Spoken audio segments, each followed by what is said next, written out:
fight, never quit, do it right, play the game, win it life, have no shame, there's no time, feel the pain, live the grind, I could change, in my mind, pick a lane, commit and climb, the only way to win it life, I never miss, that's fact, taking big swings, put your hand to the bat, put me in the ring, you'll go out in a bag, cause I sing what I mean and I bring it to the mad light, ain't got time to kill, I got time to feel, I took the red pill, I know life's short so I wanna live real, but how's it supposed to feel?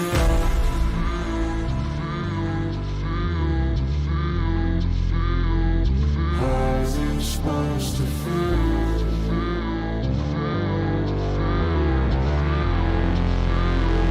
How's it supposed to feel?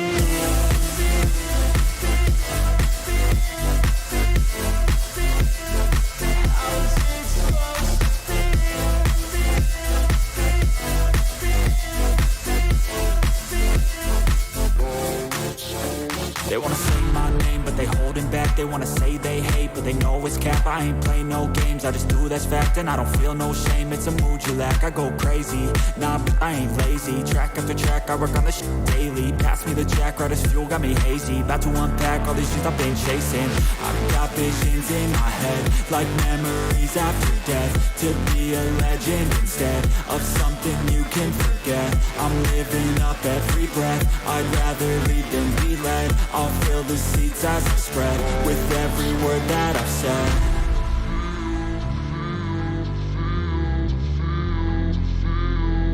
How's it supposed to feel?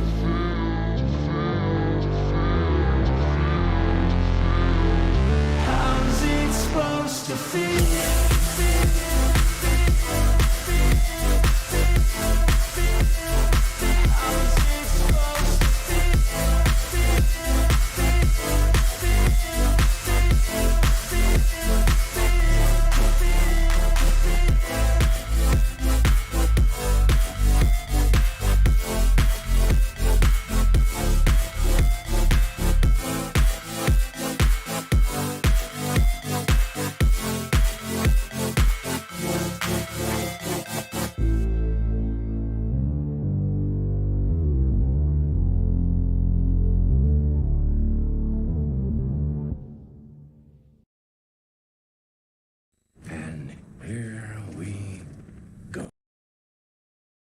Alright, hello ladies and gentlemen, welcome back. Kelly, it's good to see you. Like to disconnect, it's good to see you too. Stephanie, it's good to see you also. How's everyone doing tonight? Hey Boris, how's it going, man? Hold on a second while I resize this window, because this is not quite right.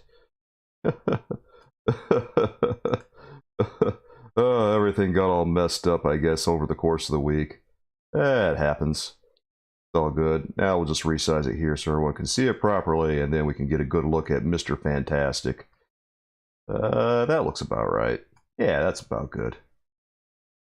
Hey, Walter, how's it going, man? Miguel, it's good to see you too. Dean, morning where you are. Oh boy, it's like the evening where I am now. Well, welcome regardless. Well, I hope you guys are ready to talk about some Marvel Select stuff, as well as some Marvel Legends stuff. I mean, I had, I guess you could say I was seized by inspiration the past couple of nights, and I thought to myself that, you know, maybe we could use a little bit of structure to the way we do things here on Fridays, like we have been.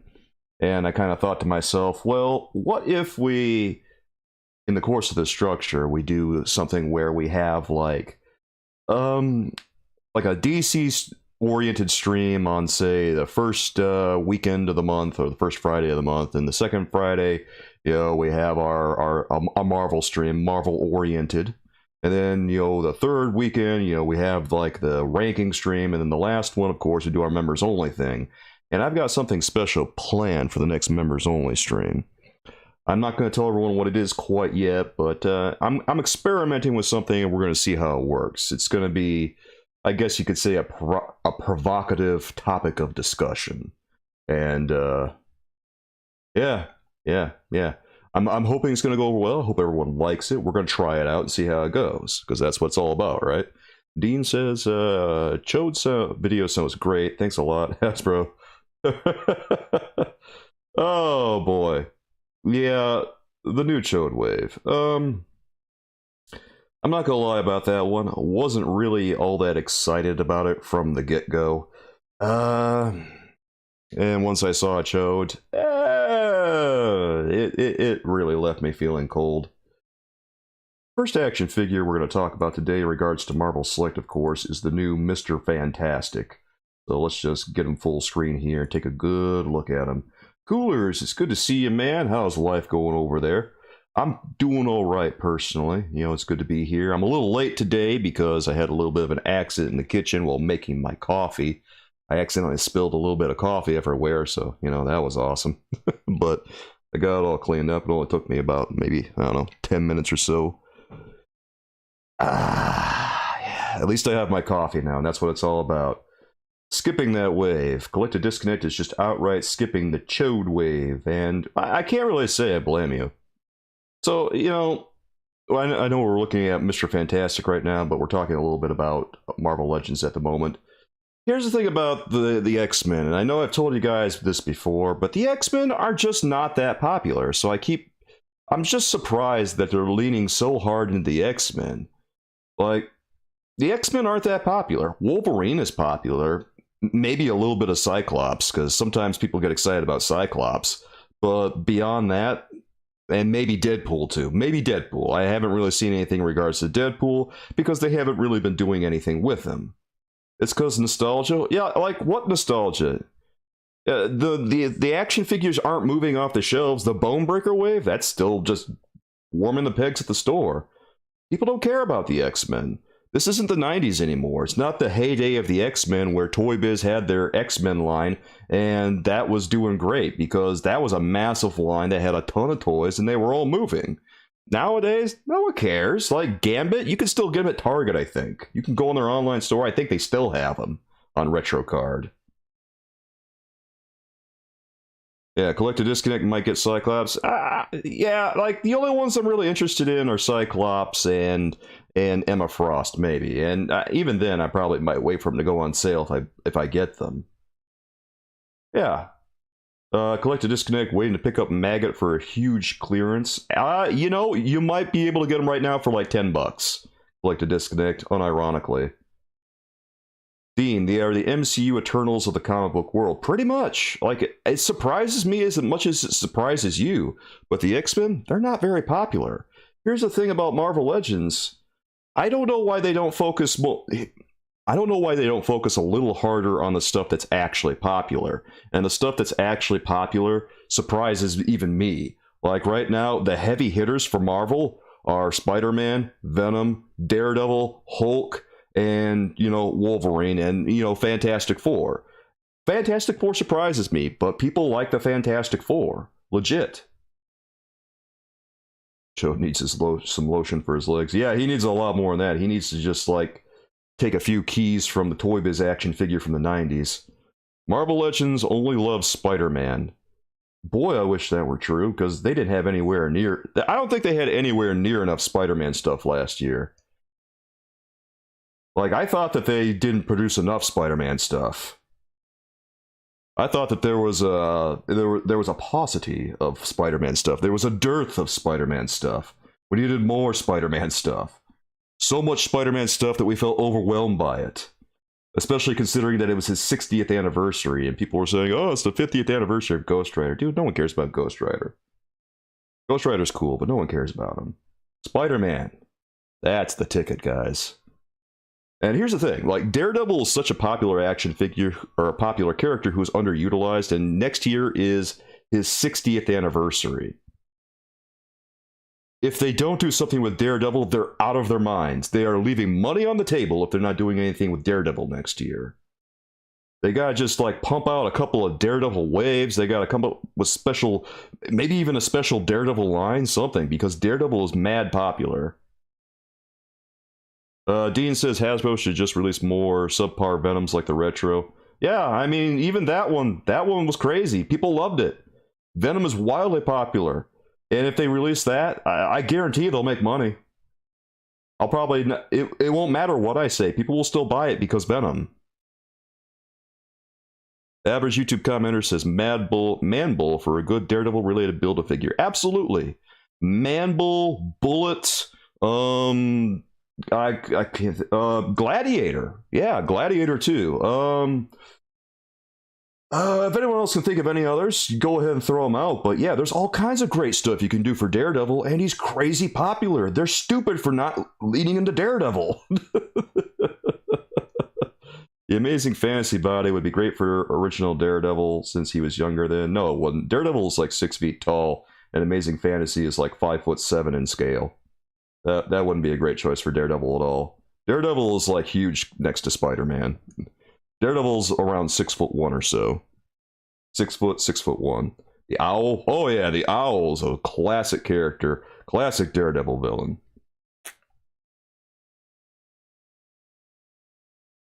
Someone told me recently that Daredevil was like 5'11" or something, and as long as I've been reading comics, Daredevil has been in the 6 foot, 6'1" range, and whenever he's been depicted in comic books with Spider-Man, every time I've seen him in a comic book with Spider-Man, he's always been, you know, like half a head taller than Spider-Man is, roughly. So, I think that they need to use just a taller body for Daredevil. Let's see. Dean saw a marketplace a Build-A-Figure Korg going for $30. Okay, so they're really trying to get rid of him. That's funny. I wouldn't buy Korg. I don't want Korg. You can just leave that on the table. You could charge $15 for Korg, and I think it'd still be too much.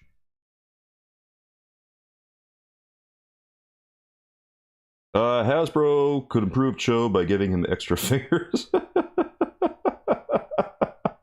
Kelly. Oh man, I can't believe they just... Well, since we're talking about it, here, let me see if I can find an image that we can use just to talk about this a little bit more. Since we're talking about Chode right now, let's go ahead and pull him up. Because, yeah, that action figure was a total mess. And there's no good way to spin it. I'm sure someone will want to do some mental gymnastics, but I'm not going to do it. All right, okay, I've got the pictures right here. Let's go ahead and pull Chode into our image lineup, I suppose. Ugh, God, Chode. All right, there's Chode right there, guys. That is the Build-A-Figure. Hey, Honor Guard, how's it going, dude? Heading over here, updated Purple Man, Luke Cage, Jewel, and Iron Fist would be great. Yeah, that'd be cool to see. Wouldn't mind that. Yeah, average YouTube commenter. I guess it's pretty cool. Hey, Big Troy, how you doing, dude? Mickey, or Mickle, how you doing? It's good to see you, man. Do we want to hear a joke? Go ahead, Death Motion, let's hear it. Alright, so, like I've been telling you guys, Chode over here is just completely reusing the Abomination Build-A-Figure from, I forget how long ago it was, I'm sure one of you guys knows, but it's reusing the Abomination Build-A-Figure from a while back, and it's got a new head. And the Abomination Build-A-Figure in question is already a retool of the Rhino Build-A-Figure from 2015. If anyone decides to get Chode, he better not be in the front of the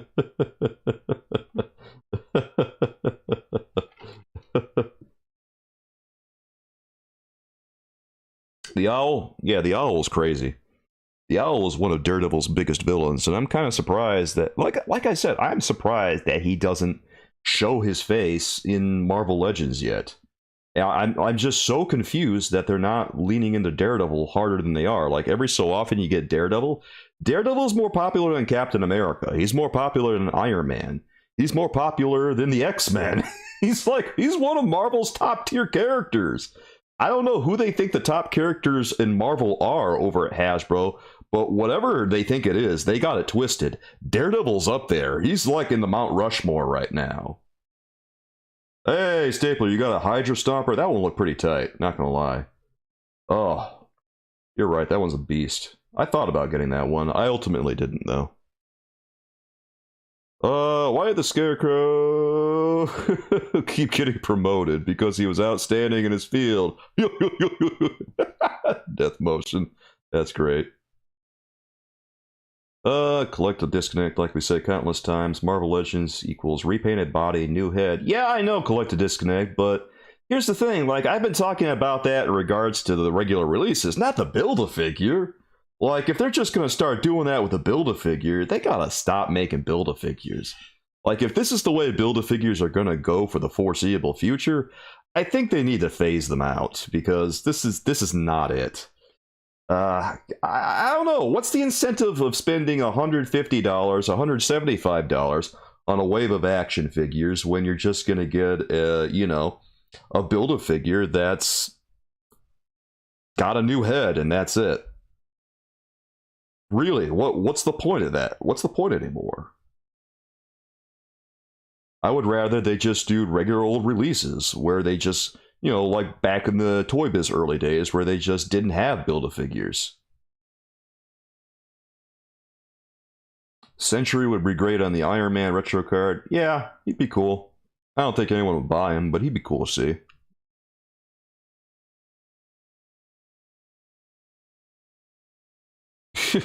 Dean, I'm looking at what you guys are saying up there. Strong Guy is greater than Chode. Yes, Hayden, Strong Guy is definitely better. That was a really nice Build-A-Figure, by the way, Strong Guy. I have that entire wave, I just haven't reviewed it quite yet. Although I do have footage of Black Tom Cassidy. And I didn't really feel anything for Black Tom Cassidy, but some of the other ones from that wave are pretty decent. I don't know. Sometimes I do like old waves or older waves in my reviews because it takes me a while to get to things sometimes. And better late than never, I say, but sometimes I do videos of like these waves that are quote unquote older because I have them in my collection and people get all riled up and say, "Oh boy, this is an old review." And I'm just like, well, 1,000 pardons. What am I going to do? Just not do a review after I already have these? I mean, I thought people would appreciate it. No, but I'll get to them sooner or later. I should look up plant. I don't know what those are. I have no idea what those are, Mickle. It wouldn't really fit in with the theme of my channel anyway. Like Marvel, between Marvel and DC Comics, I'm pretty busy. Marvel and DC stuff keeps me very busy, and it's already hard enough for me to get to other stuff. Like, I've been like easing my way into Funkos, and I was doing all right with Funkos. I haven't made a video about them in a while, but they did like fairly well for my first video about Funkos.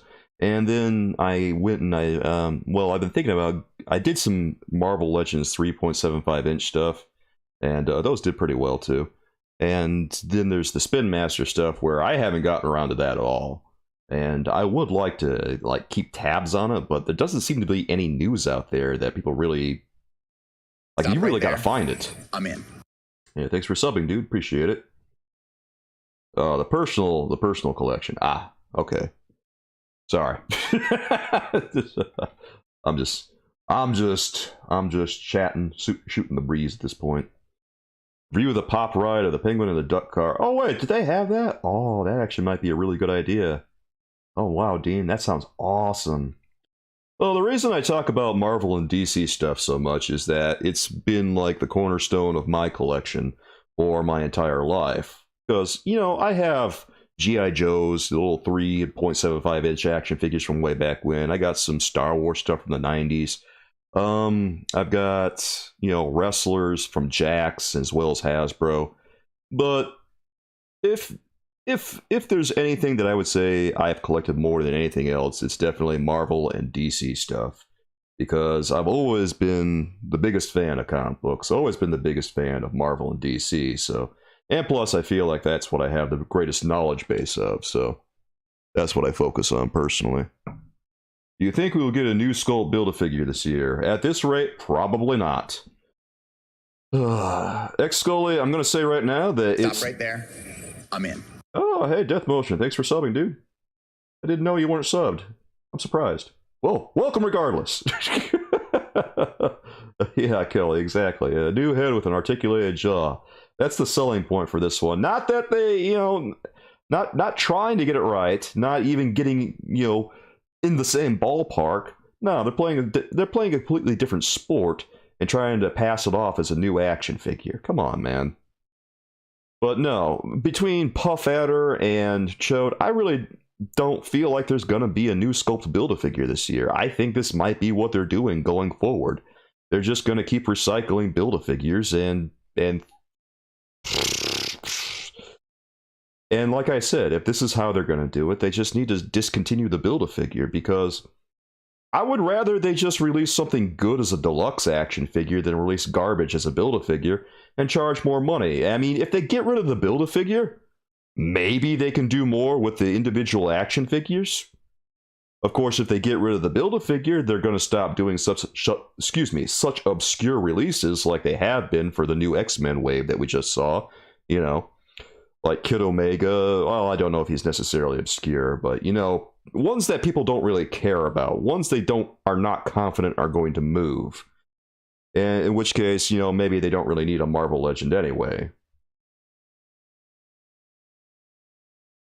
Dean says, the knowledge in the MJ review stream was great during doing Barbies and minifigures. Yeah, when I start flexing, sometimes it's surprising what I know about. I don't know everything about everything, unfortunately, so, you know, sometimes I'm just drawing a blank, but I think that my knowledge of Marvel and DC stuff greatly outweighs everything else. You like this Build-A-Figure? I mean, I respect Nick, but I don't know why. It's literally just Abomination. Like, it's not accurate to Chode. It's maybe just like a little bit accurate to Chode in the torso. Other than that, nah. Let's see. Bravo says, you know, the pre-orders work for figure arts. I'm trying to get all 3 Spider-Man and want to know how long the pre-orders last. I don't know anything about that. I don't really track boutique toys because working people generally aren't buying those. I generally talk about stuff that is sold at mass retail because that's the largest audience possible. And also, between Marvel Select and DC stuff and Spin Masters and McFarlane and Hasbro, it keeps me very, very busy. So I don't really have time for a lot of imports. I might talk about them on stream here, because that's when I have the greatest flexibility for that sort of thing. But outside of that, I don't know about that.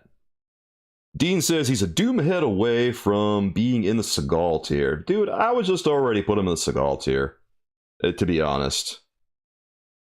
Because at the point they're just reusing the Abomination, it doesn't have a point in existing, I don't think. It's so disappointing, because it's such a cool character.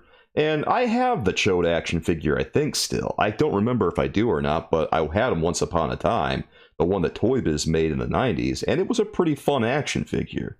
Didn't have a lot of articulation, but the sculpt was really good. Oh, cooler is a Marvel Legends Jester? Oh, that would be sweet. How about a Marvel Legends Madcap? Oh, that would be sweet, too. Madcap.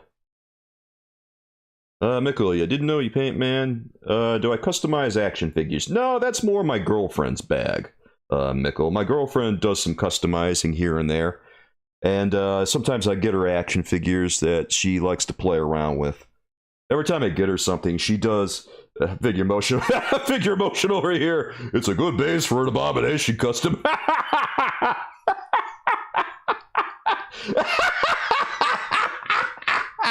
Oh, that was a good one, bro. Oh, figure motion. I love you, man. Mikkel, yeah, I have an art degree. So, you know, that's how I analyze action figures a lot of time, is from the basis of analyzing 3D art. So when you hear me using terms like, you know, tactile experience, and, well, not that people wouldn't know what that means, but you see me using terms like value and stuff like that, that's what I'm talking about. Just me and my art degree going over a sculpture and analyzing it bit by bit. So if it seems like people accuse me of being nitpicky, but that's essentially what an art review is. Like when you go and critique art, you are evaluating the piece as a whole, including all the little details within. I'm a lucky man. Yeah, I like to think so. Astrid, she just did a Kurgan custom a little while ago. I don't know if it's finished. I have to ask her about it, but I did an interview with her that I think I'm going to put together pretty soon. I've been putting it off, and I want to publish the interview for our members pretty soon, so we can, you know, our members like to share their customs, a lot of them, and we see some really cool stuff over on our members-only Discord. Okay, Gamoon asks, do you think Hasbro will make a new Punisher? I have no idea. I heard things through the grapevine that they don't really want to do it because, I don't know, there's too much controversy for them attached to the Punisher, I guess. I heard that maybe McFarlane's going to do something with the Punisher. I don't know. I have no idea if that's true, but that's just what I heard. And I'll believe it when it happens, we'll say that much. But I wouldn't count on a new Punisher anytime soon. Boris. Okay, he's answering the questions about those imports. Mickle wants to see the Creeper from McFarlane. I wouldn't mind seeing the Creeper. Creeper's a cool character. The last action figure I remember seeing of him was from Kenner in that Batman, New Adventures of Batman and Robin thing way back when. Haven't seen one of him in a long time. A new Blade, please. Oh, well, speaking of Blaze, or not Blaze, but Blade. You know, let's go ahead and take a look at this action figure right here. Because Marvel Select just made a new Blade.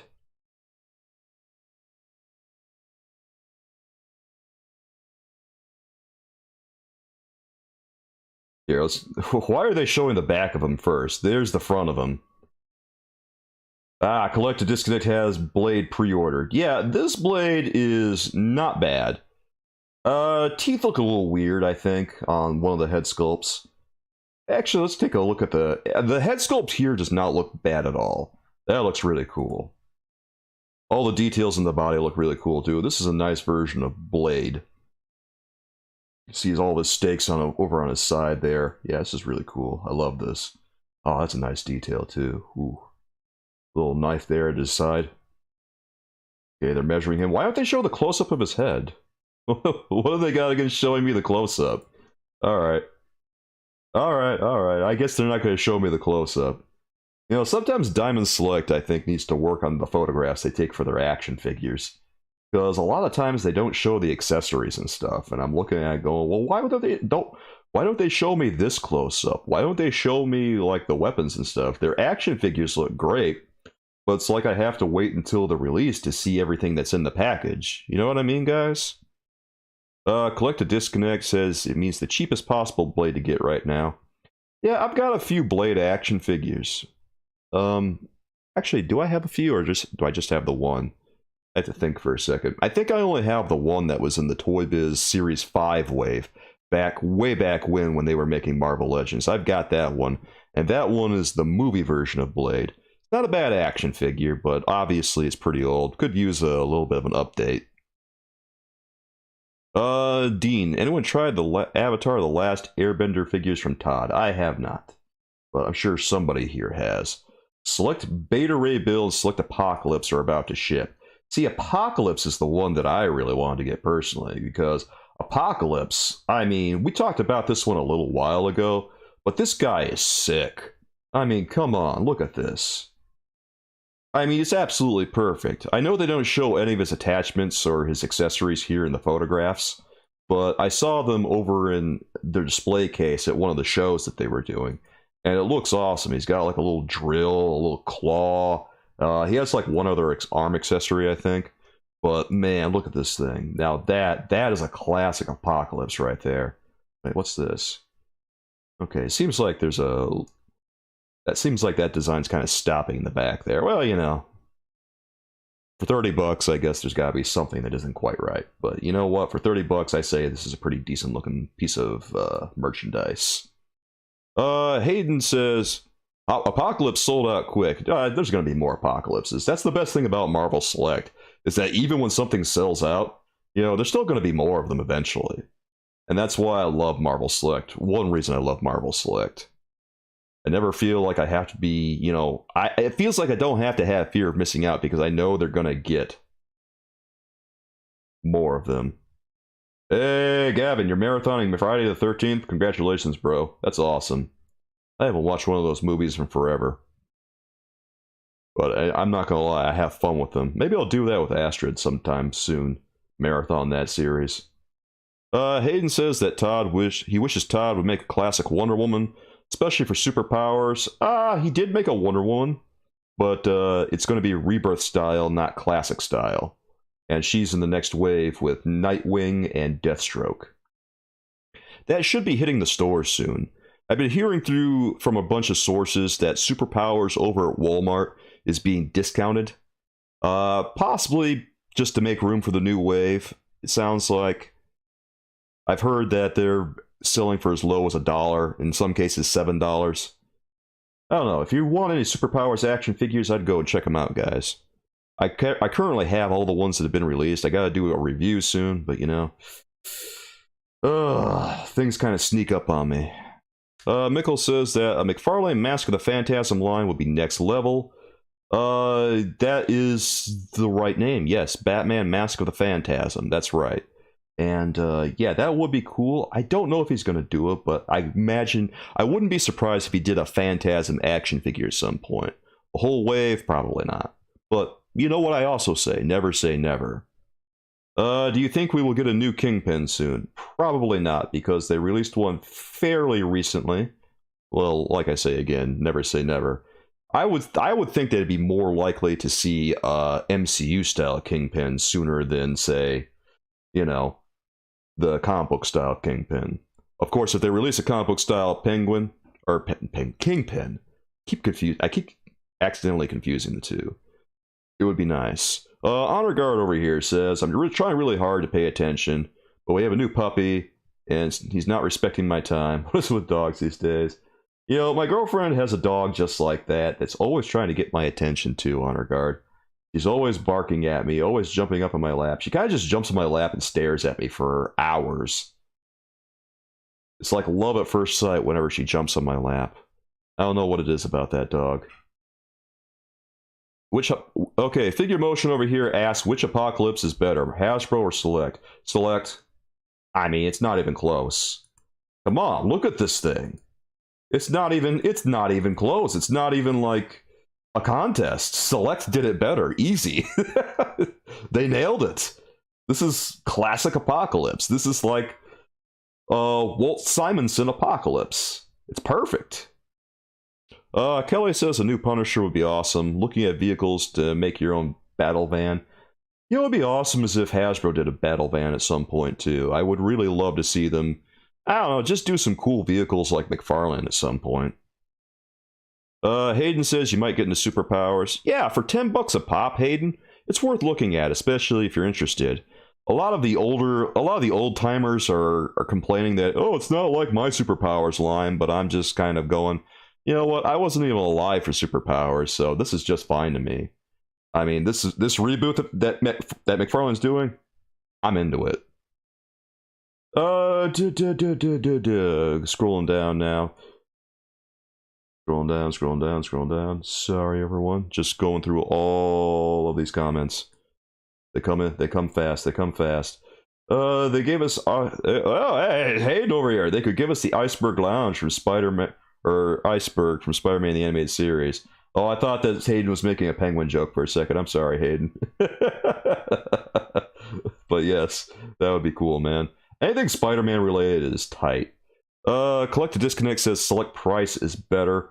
Select Price overall, it seems like, I mean, between Marvel Select and Hasbro's Marvel Legends, it's a $5 difference now, man. And for Marvel Select, you're getting 7 inches instead of 6 inches. You're getting more plastic for what you're paying.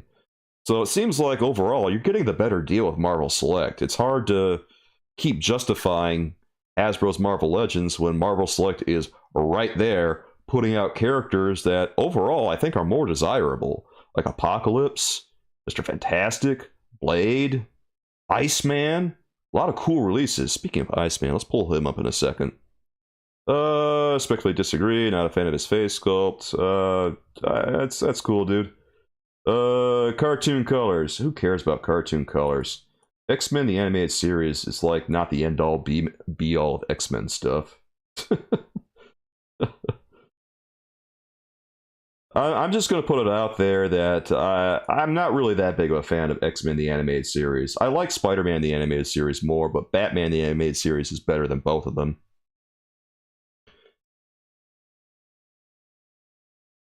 Is it me or does the face look like a bald guy but not to Apocalypse? What? No, it looks like Apocalypse all the way, man. Hold on, let's move this back. Oh, okay. They're not gonna like pull this up in like a slide view. Okay, that's interesting. I guess I can only like. Oh, there it goes. Now it's going into slide view. There's Iceman. Finally. I was wondering why it wasn't working for me. Sometimes Diamond Select's website is kind of weird. Oh yeah, I know, Honor Guard. Don't remind me about Miles Morales. Miles Morales was terrible. That is the worst thing that Marvel Select has put out in a while, and I don't even know why they made it. I thought maybe it was a release of an old action figure, but no, it was new. Ugh. Yeah, I agree, Stapler. Like, I went back and looked at X-Men the Animated Series. It's hard to watch now. Batman the Animated Series I can still watch and enjoy, and Spider-Man, it hasn't aged that well either, but I can still go back and kind of enjoy that. But X-Men the Animated Series is rough.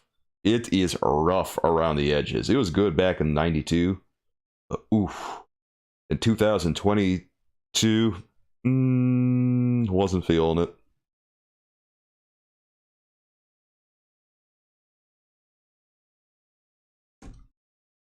Honestly, I don't know how people prefer like the Hasbro version of Apocalypse, because it's really obvious the Select one nailed it. Like, I guess if you're a real big fan of X-Men the Animated Series, you would probably enjoy the Hasbro one more. But if you're a fan of comic book Apocalypse, oh, it's Select all the way, easy.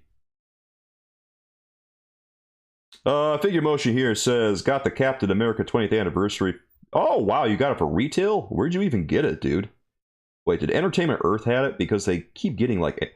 Entertainment Earth sometimes keeps getting all these, like, pre-orders and stuff for action figures that have kind of gone away. Like, there was Symbiote Spider-Man a while ago that they were offering pre-orders for.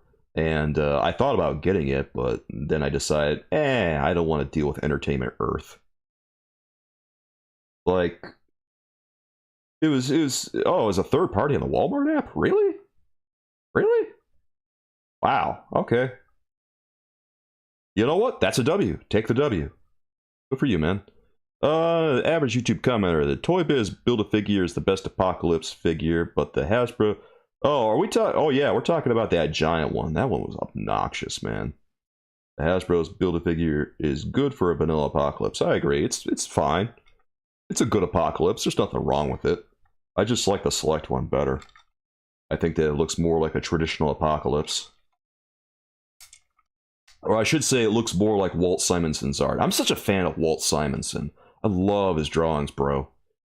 Oh my god. If you guys haven't seen any comic books with Walt Simonson's art, you need to go check it out because he's so good. Great writer, great artist. He's a real renaissance man of comic books. Boris prefers the blue and black Build-A-Figure Apocalypse. That's cool. Some people just like really jacked Apocalypses. I'm not one of them. I like the classic look for Apocalypse. I know I've already said it, but Hayden here says he hated the 90s Fantastic Four episode with Impossible Man. Is he that annoying in the comics? Yes. Here's the thing, Hayden. The 90s Fantastic Four television series was very, very accurate to the Fantastic Four comics. It was really accurate. Like, they just straight up adapted Jack Kirby stories. Jack Kirby and Stan Lee stories. Wholesale.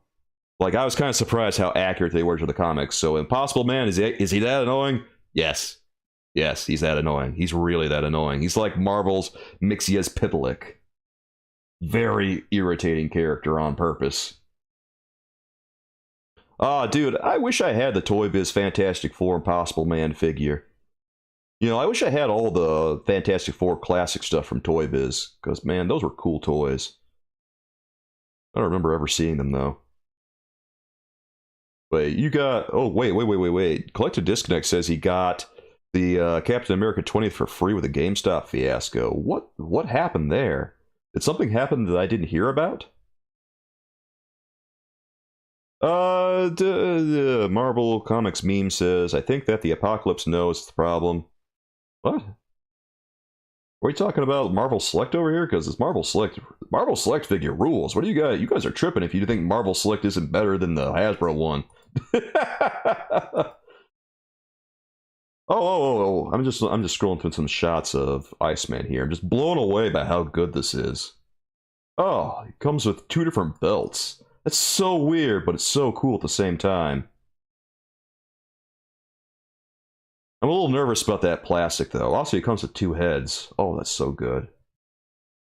Oh, I love it. I love it.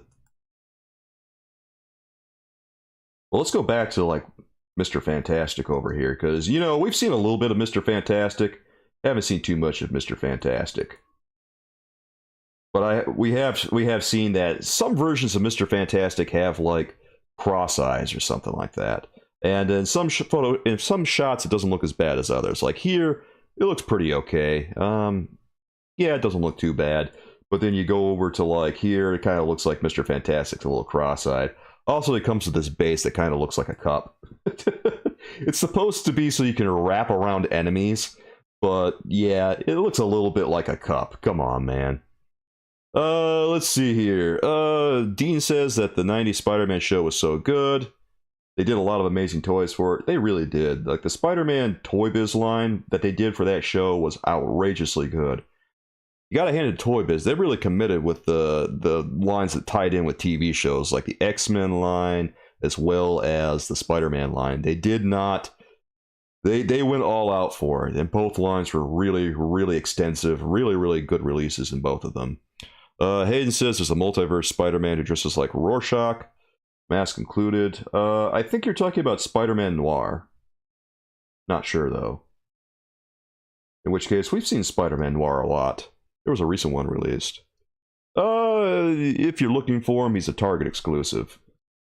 Honor Guard says that there's a retailer from Canada that ships to the US at a flat rate of $13 that has 20th anniversary cap in stock. $13 though. God, is he standard price with $13 on top of it? That's a lot. He's in some Spider-Verse comic. Okay. You're probably talking about Spider-Man Noir then, I think. How do you word Dean, how do you do worse than side eyes? Well, apparently you just do cross eyes. I hope on the actual production model the eyes don't look so glaringly obviously cross-eyed like this. Okay, Honor Guard says it's $31 for the action figure. Alright, so that's standard price for the action figure with $13 on top of it. I don't know, man. I don't know if I want to spend $44 on a 20th anniversary Captain America. Like, I'm not that blown away by Captain America 20th anniversary. It was okay. But $44 okay? And I would have to get like I don't know. I just got to get more for what they want. If it was like a whole new Captain America body and stuff, and it had like a torso rocker and everything to go along with the ab crunch, I would probably think about it then. But as it stands, you know, they kind of just kit bashed a bunch of parts for that Captain America and gave him a new paint job. You only have Cap and Toad. I only have Hulk from that wave. Rorschach Spider-Man is a separate thing. He even has some niche fan art. Okay, that's cool. I'm not familiar with the character then. At least it's not. Yeah, I'm not too familiar with that version of the character.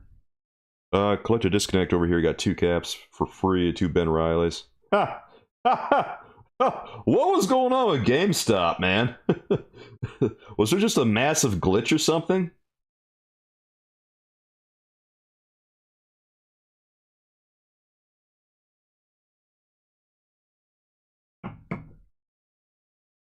Alright, so let's ask the question now.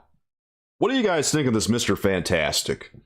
Is this one that you guys would want to have in your collection, or is this one that you think you might want to skip?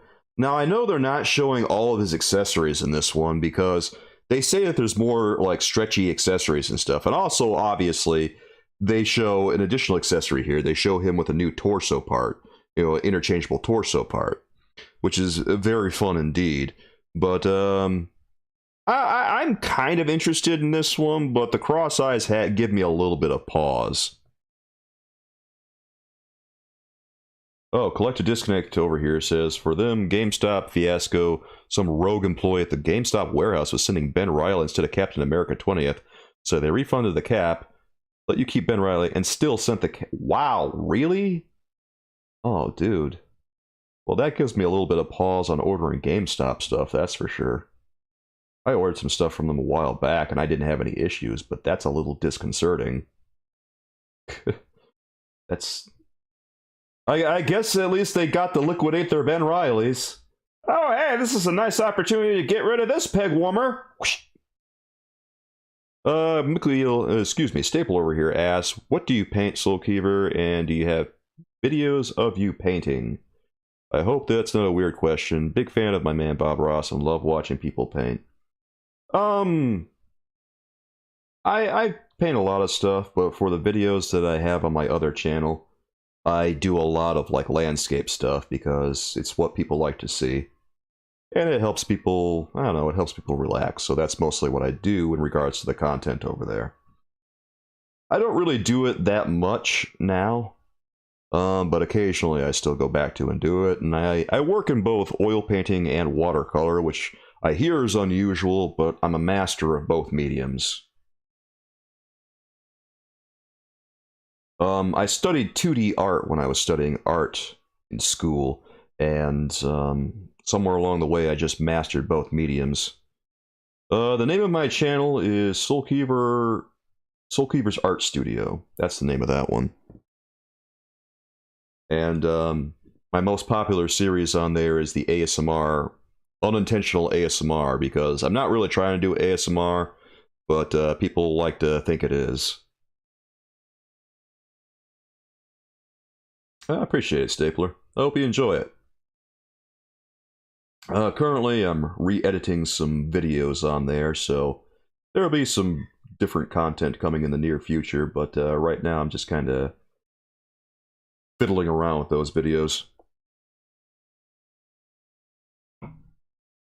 But yeah, that's where I'm coming from with a lot of my toy reviews when I'm talking about these things, because like I told you guys, when we talk about toys, we are talking about sculptures. And when I analyze toys, I'm just observing them and analyzing them from the perspective of critiquing 3D art, like I would critique any other sculpture. But also we have the matter of, talking about the source material in regards to that, which is a little unusual for reviewing art stuff, but it is a matter of concern. Those are like the major Marvel Select releases that we've seen recently, guys. Let's maybe shift gears a little bit and talk a little bit about the Marvel Legends that we've seen released recently, such as, Monet St. Croix, Fang, the Chode wave. We've talked a little bit about the Chode wave, but I have a funny feeling we're going to talk about it a little bit more today. Let me just pull up all the action figures we have from this wave. Corsair, Emma Frost, and why are they showing... I searched Chode wave. Why are they showing me all this other stuff? Where's Cyclops? Why are they being stingy on the Cyclops? I don't know, man. Sometimes Hasbro's site is all weird. You're on Fang, he would go well with your Thundercats. Here, let's pull up some of these other ones.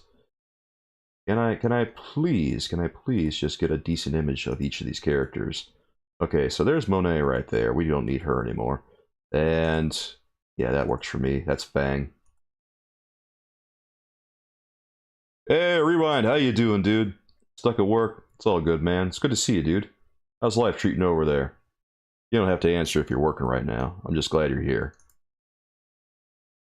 People were telling me that they're thinking a lot about some of these. People were actually kind of excited for Corsair. I don't know how I feel about Corsair. Well, actually, I guess I already told you guys in the video that I made. Surprisingly, a lot of people didn't like Emma Frost's head sculpt, which is weird to me because I thought that the head sculpt on her was pretty good. They compared the head sculpt to Jennifer Aniston, and honestly, I was looking at it and thinking to myself, you know what? Good, I like that. Because, you know what? Jennifer Aniston is beautiful. Jennifer Aniston in her heyday, she probably would have made an awesome Emma Frost. If only she was about, 10, 15 years younger. Tired, just want to say hi. Well, appreciate it, dude. Hayden says you could get a gray cloth trench coat for Cyclops and make a Wolverine and the X-Men version of him. Yeah, that'd be cool. God, I forgot all about that show. That's exactly, and honestly, Wolverine and the X-Men, I think that's exactly what people think of the X-Men. Like, when you say the X-Men, it is Wolverine and then the X-Men and over there in the background someplace. I was telling you guys that I wanted to see more Wolverine stuff in the near future, and I hope that we do see more Wolverine stuff. Alright, last one is Kid Omega. Let's pull him up. We haven't seen many new reveals recently from Marvel Legends, alas. But I hear that we're going to be seeing some new stuff very shortly. Wolverine and his amazing friends, exactly. That's pretty much what everyone thinks of the X-Men. Yeah. No one, I think, is all that excited for the X-Men. I know it's their 60th anniversary anyway. This one right here, Cyclops. This is the most exciting action figure in the entire wave, I think. This is the one I think that if any of them are gonna move off the pegs at all, I think that Cyclops is gonna be the one that moves. And it seems like Hasbro has placed their bets on this one too. Because they didn't pack a Build-A-Figure part in with Cyclops.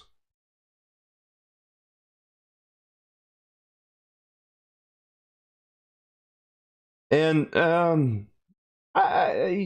is Cyclops all that popular? Like, I did see that, of all the X-Men videos that I made, that Cyclops was probably one of the more popular ones, aside from Wolverine, but he still got like half the views that a Wolverine video would have gotten. Stapler says over here he would love to see a new Nightcrawler. Don't think we really need it. You know what? It doesn't really matter. They could just re-release one if they already made a good one. I'm a big fan of them re-releasing stuff.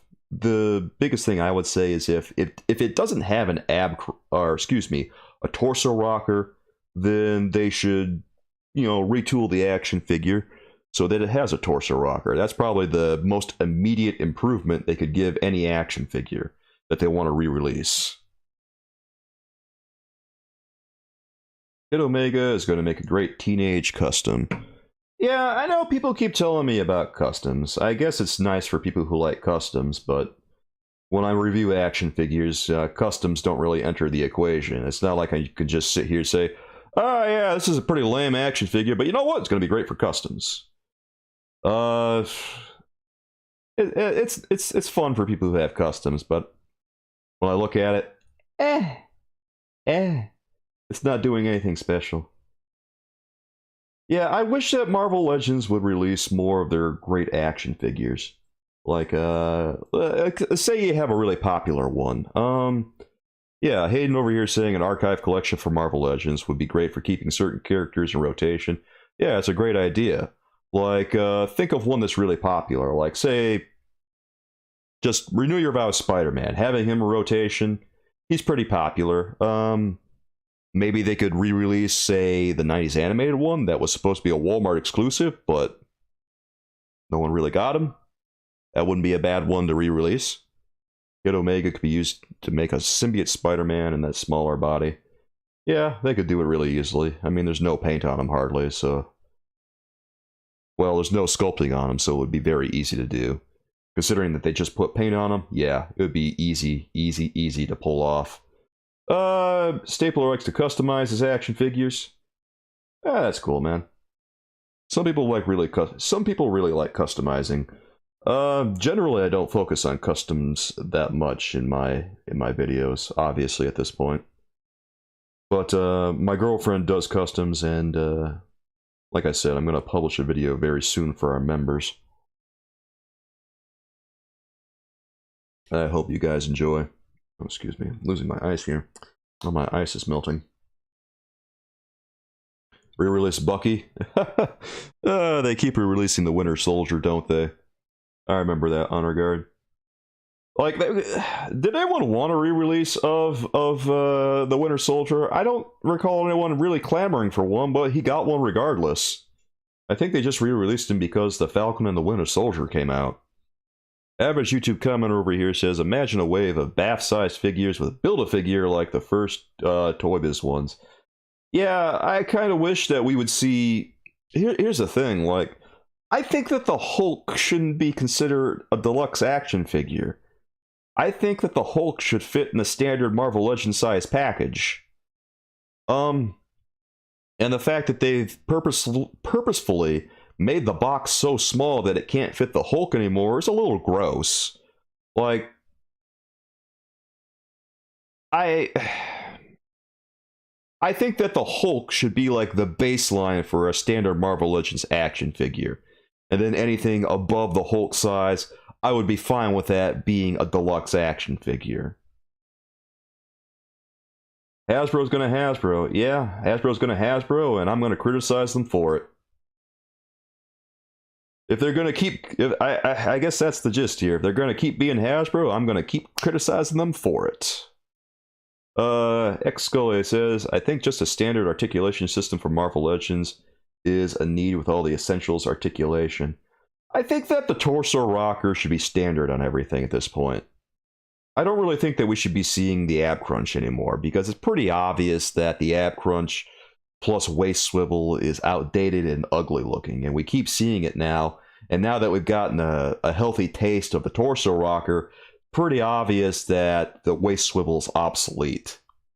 So they keep doing it, and they gotta phase it out, man. I know they just introduced like Vulcan with the waist swivel, but Vulcan was outdated the moment you debuted him, man. You just gotta go back to the drawing board and try again. Oh, he's the new standard body. Well, go back and give him a torso rocker, bro. It's not like you're hurting for cash. They act like they're hurting for cash, but they're not hurting that bad. Yeah, Honor Guard over here spitting facts. Poor Hasbro, just trying to make a buck or two or $1 billion. Oh, poor put upon Hasbro, can't go back and put a torso rocker on. The poor billionaires can't afford a torso rocker for Marvel Legends.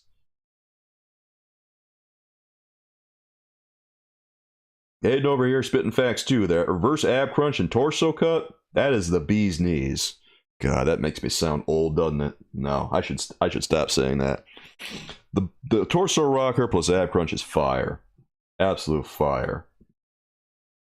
We need new Dark Wolverine action figure. Yeah, that's what I'm saying, guys. Like, if they're going to focus on X-Men stuff, if they want to move we'll just say this. It's not necessarily what we want, but if they keep saying that they're hurting for profits, and then they just keep making obscure action figures.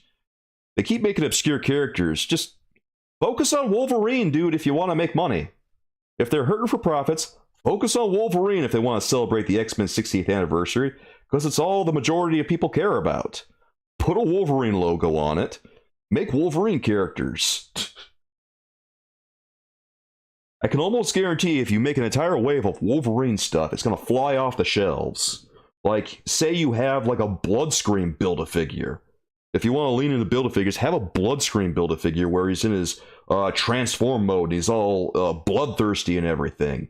Oh, that would be sweet.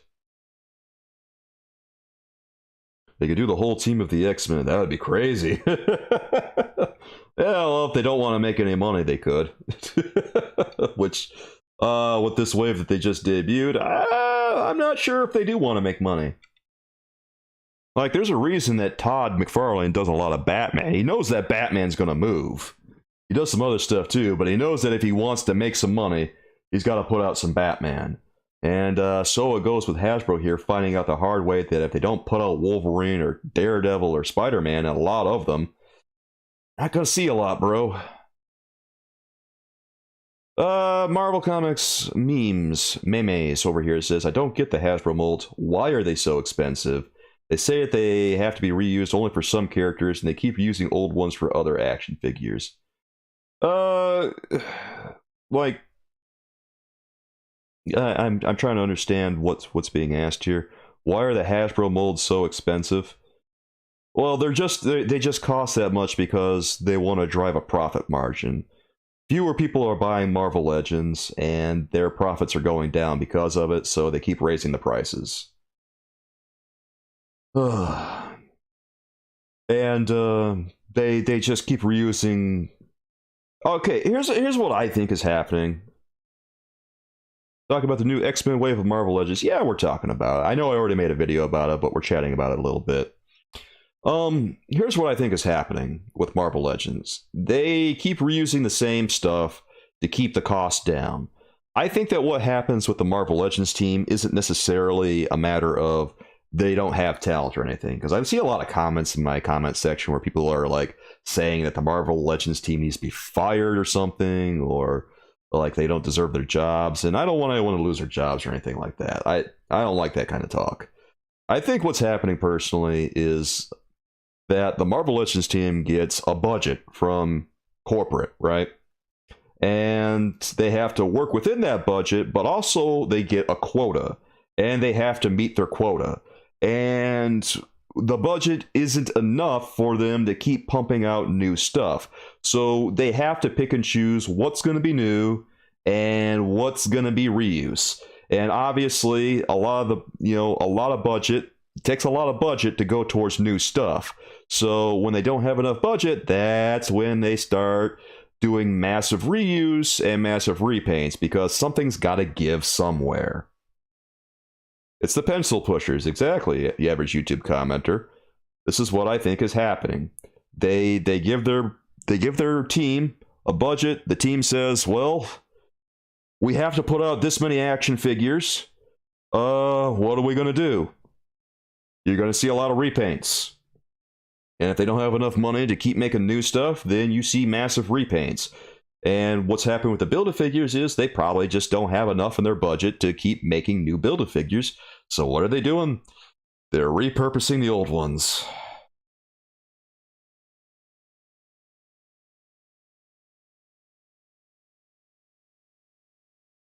And Mickle over here says, no head swaps, no accessories, bad paint, bad QC issues, windowless boxes, they're smaller. Yeah, they want more money, and they want more money, and they don't want to spend a lot putting out product to do it. So this is what they do. They use the windowless boxes. They skimp on the paint here and there. They don't include any accessories. They et cetera, so forth. They reuse a lot of different stuff, and that cuts a lot of corners for these releases. Now, you don't see as much of that with McFarlane. You see a little bit, because obviously at that price point there's going to be some reuse here and there. But overall, McFarlane seems to put out more new sculpts more often. And he doesn't make as much money as Hasbro does because of that. But then again, he's also probably building some more goodwill along the way. And that's kind of the big thing here. Hasbro is squandering a lot of their goodwill, I think, with some of these releases. And it really didn't help when they were shotgunning all those pre-orders at the end of last year. I think that probably got on a lot of people's nerves at the end of last year, because I know a lot of you guys, I have to imagine, plan out your pre-orders when you do them. Like, you see a release date on something, and you say to yourself, okay, I'm going to get this, and I'm going to get this. I see when this is going to be released. I can manage that, but then things release months ahead of time, and it all comes at you at once, and suddenly you owe a lot of money. That's not great. Jay, how you doing, dude? Curious how much of a budget hit Marvel Legends is going to take for the failed HasLab. That was a lot of revenue lost. Yeah, that's got to be in the ballpark of like, what, $12 million? Just baseline that they lost? Yeah. Like, that's a lot of R&D they spent on something that, well, it's a lot of production costs they just spent on something not to get any money for it. Imagine doing all that work and not getting any money for it. Like, they could have course corrected so easily, but they just steadfastly refused to. And for what? Now they just lost a bunch of money on it. Heard they are super excited for the next HasLab. Well, they're not going to say that they're not excited. You know, the marketing guy is not going to say, boy, we sure are lukewarm about doing another HasLab. No, it's the marketing guy's job to get people amped up for the next HasLab and stuff. Like, marketing guy is who he is. He's not going to say that the windowless packaging is garbage. He's not going to say that, hey, we're making bad action figures. No, he's going to say that, boy, we're sure excited for our next release, and we hope you're excited too. Now get amped up, because you're going to be eating good, etc., so forth. MST fan says he hardly bought any Marvel Legends in 2022. Spent more money on Transformers and G.I. Joe Classified. And I don't blame you, because it seems like that's where a lot of their concentration was going toward, was their personal IPs. And, you know, can you really blame them? Because, you know, they own those. They don't own Marvel. Anyone notice how we got the deluxe MODOK around the time the Hulu series was released? Yeah. The Hulu series didn't do all that great, I don't think. It was okay. I don't think it was outstanding. Marketing wants to keep their jobs. I don't think marketing is doing anything wrong.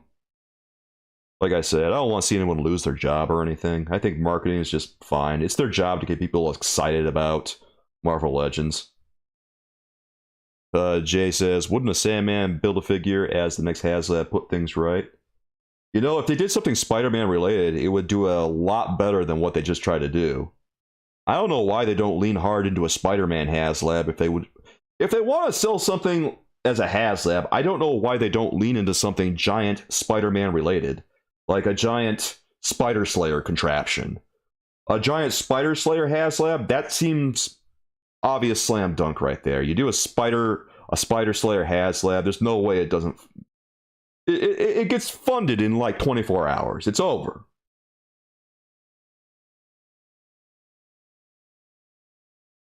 Well, yeah, a massive Sandman too. Like, Sandman has appeared a bunch of times in comics. You do a massive Sandman, that funds too. It's over. Stick a fork in it. People are going to buy it. Yeah, you do a Daily Bugle playset as a HasLab, stick a fork in it. It's over. People are going to buy that. It's not hard to come up with ideas for HasLabs that are going to work if you want to do a HasLab. You just have to go with, you know, characters who people actually care about. And Robbie Reyes, Robbie Reyes, I know he has his fans, but he just isn't that popular by comparison to other Ghost Riders or even other characters. He's pretty low on the tier of characters people care about.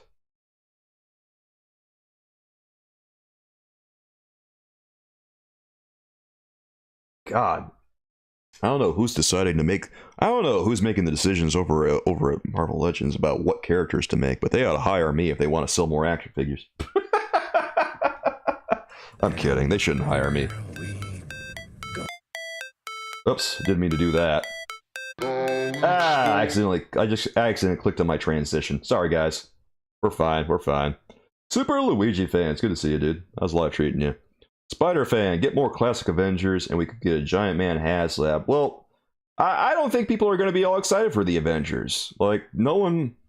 Captain America, he's a pretty mid character as far as popular characters go with Marvel. Ads? Did someone say ads? Actually, it is a good point for us to take an ad break right now. Stick around, soulmates. We'll be back in a second. By the way, if you support what I do, if you enjoy the channel, guys, please consider getting a membership or, you know, some super chats here and there. Always help me keep providing the content you love to see because, you know, this helps me keep the lights on around here.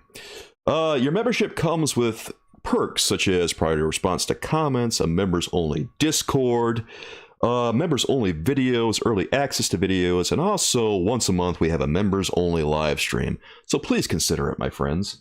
We'll be back in a hot minute here. We'll continue talking about the latest wave of Marvel Legends, and perhaps we'll go back to some Marvel Select stuff in a little bit. Who knows where the night's going to take us? We still got a little over about an hour and 50 minutes left. But I'll be back with you in just 1 second, guys.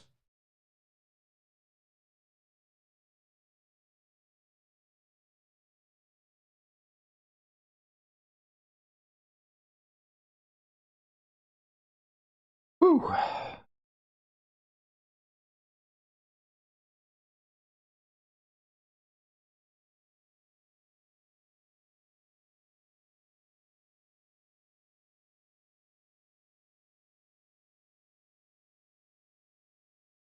Okay.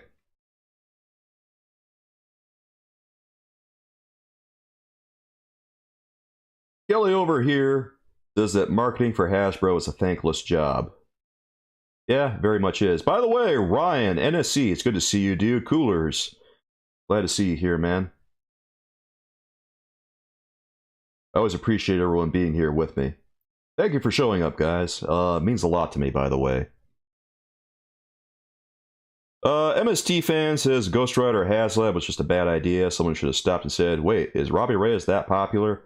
Yes, they definitely should have. Absolutely. Average YouTube commenter says that he's going to be eating good with the Avengers stuff this year. Yeah. Some of the Avengers stuff does look kind of neat. Like, some of the Avengers wave that we saw last time looked pretty cool. I'm still on, brother. I know I'm still on. I was just taking a hot break here while the ads were going. Some people don't get ads for some reason. I don't know why. Honor Guard says that Hasbro probably considering repainting the engine of Vengeance for the Spider-Mobile for HasLab. They'll never know the difference. Oh my god, if they do that, honestly, if they do that, it'll probably sell. They probably will. You didn't get an ad, really? Oh, what can I say? Sometimes people don't get ads. It happens. I'd like to disconnect. First time getting ads. Well, not everyone gets served an ad, oddly enough. But, you know, it does happen. You never get the ads. Maybe it's because you're a member. Hello, Scarlet and Gray. It's good to see you, dude. Hope life's treating you right over there.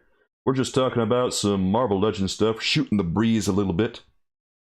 Yeah, I know. I mean, I guess I could keep smashing the ad button, see who gets served ads, but that would be kind of unkind. Yeah, maybe that is another perk. I don't know. Do members get served ads while we're live? Because if they don't, I guess that is another perk. MST, maybe they'll repurpose the engine of Vengeance. See, here's the thing. They're going to repurpose it for something. Because they're not going to just make a whole bunch of... They got to repurpose it for something. Because they're not going to make a whole new vehicle and not do something with it. That is madness if they do that. I mean, that's nuts. Why would they do that? No. They got to repurpose it for something because that is way too much production cost to just not do something with the vehicle at some point. And also the action figure. Okay, so, all right. Someone said earlier in the chat, I think it was Figure Motion, who said Stop that... right there. I'm in. Thanks for subbing, dude. I think it was Figure Motion who said that the problem with the HasLab was the price rather than the figures offered. It's a little bit of both. The price was definitely a problem, but what was being offered was a problem also, because, you know, you were getting a reused Ghost Rider action figure, a reused Robbie Reyes, and he was reused from Longshot, which was already kind of a strike against him. That's not great when you're getting a reused action figure with a HasLab, a crowdfunded project. When you do a HasLab, you expect something special, and when you're getting hand-me-downs from another action figure, Longshot, doesn't feel so special at $350. Alright, Mickle. Well, thanks for stopping by, man. Appreciate it. Hope to see you again sometime soon, my friend. Good luck with the baby. People don't understand why we slam Hasbro. Yeah, Hasbro used to put out really, really nice stuff, and I don't know what happened, because back when they were doing, like, Real American Hero back in the 80s, oh, that line was so good, man. Oh, I've got a bunch of GI. Actually, you know, the WWF Hasbro line Oh, that line was tight. That was so good. I know Hasbro's capable of putting out good merch. But man, it's just, I don't know. Like, you just see what they're doing with Marvel Legends, and it just kind of breaks your heart. Because sometimes they do great stuff, and other times it just seems like all they care about is the almighty dollar. And I know they're a business, but, you know, you gotta build a little bit of goodwill. You can't just have exponential growth all the time. It's just, it's not feasible. NSE says, I was excited to see Reyes in the car, as I was new to the Reyes comics at the time, and as soon as I saw the price, it basically... yeah, I think that happened to everyone who saw it. I mean, even I underestimated the price. I said to myself, alright, they're going to offer Robbie Reyes in his car. I'm calling it at $250. Boy, was I off by $100.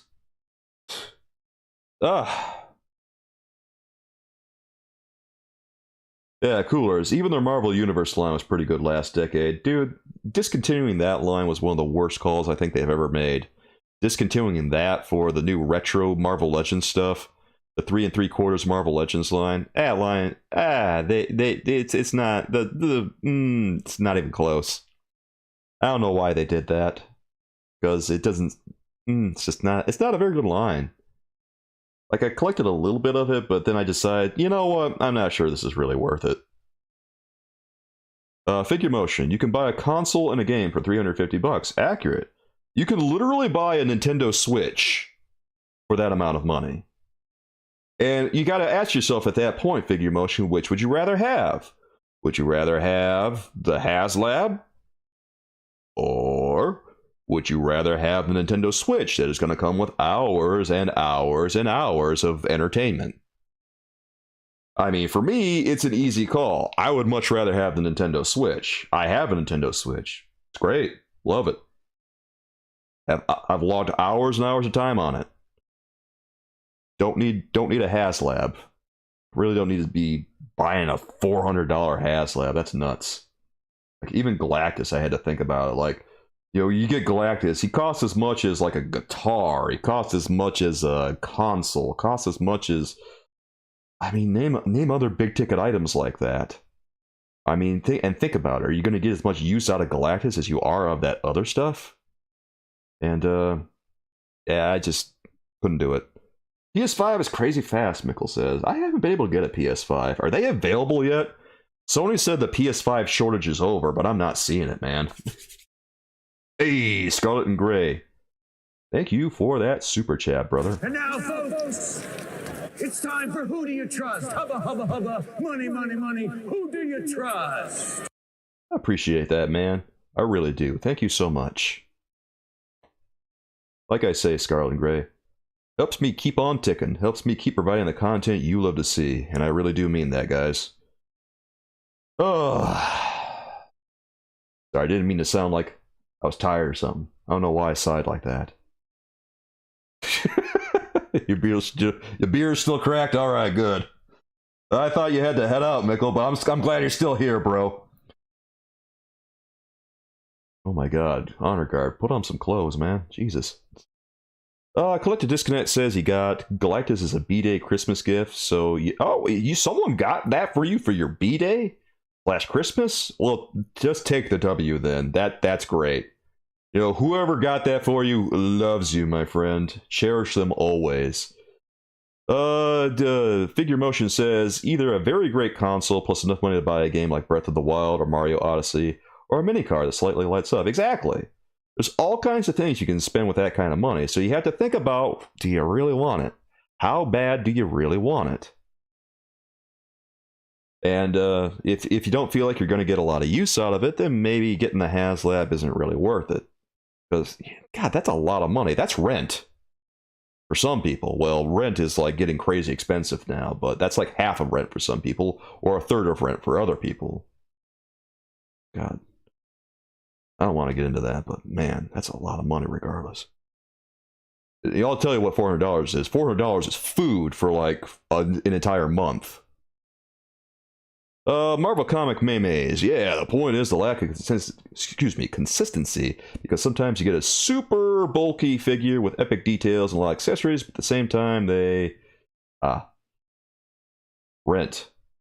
All right, yeah, if you live with roommates, like a lot of you guys might, honor guard, yeah, it definitely is rent, because if you live with roommates, obviously rent is getting split up different ways. Can't think of a better way to spend a Friday evening. Yeah, all right, that's what I'm talking about there, Scarlet and Gray. We come here every Friday, try to put the world to rights.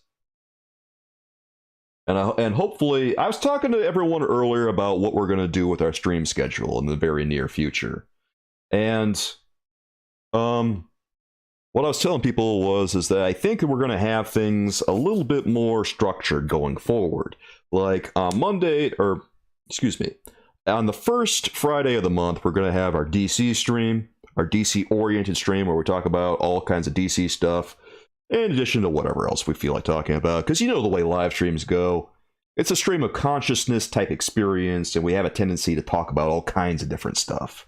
So everything comes up. But then also, what we're going to talk about on the second Friday of each month is Marvel stuff. And here we are on the second Friday of this January talking about, Marvel-oriented stuff. And then on the third Friday, we'll talk about, we'll do our ranking stream is what we're going to do. Because we haven't done one of those in a while, and I think it's almost time to do another one. And then finally, for our fourth Friday of the month, we'll do our members-only stream. And I think we're going to be doing that with, a provocative type of theme. And I came up with some ideas, and I've got them stored away. And I hope that we have a good time when we do it. We're going to see how it goes when it happens, but you guys will know it when you see it.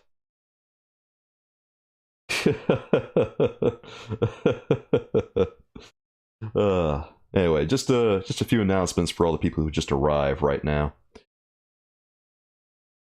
Oh, hey. What are you guys talking about in the chat over there? I was doing my whole spiel and I didn't realize what you guys are going on about. Honor guard, I just had a Tobey Maguire rent flashback. Oh, man. I really like the Tobey Maguire Spider-Man movies. My personal favorite Spider-Man movie is Spider-Man Into the Spider-Verse, but Tobey Maguire Spider-Man follows closely behind those. I really don't like Tom Holland as Spider-Man, which is probably an unpopular opinion.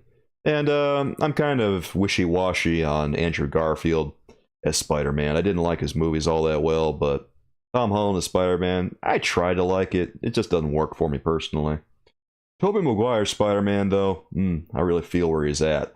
The first and second Tobey Maguire movies were really good. Into the Spider-Verse, though, oh, those were so nice. Mickle says that your daughter has a huge crush on Tobey in those movies. She's 13. Don't tell her how old Tobey Maguire is now, man. It'll break her heart. Man, I remember a girl telling me a while ago how big of a crush she had on Johnny Depp. And I said, he's like 50, right? And she said, really? I said, yes. He's been acting since like the 80s. He was in the first Nightmare on Elm Street. He's old.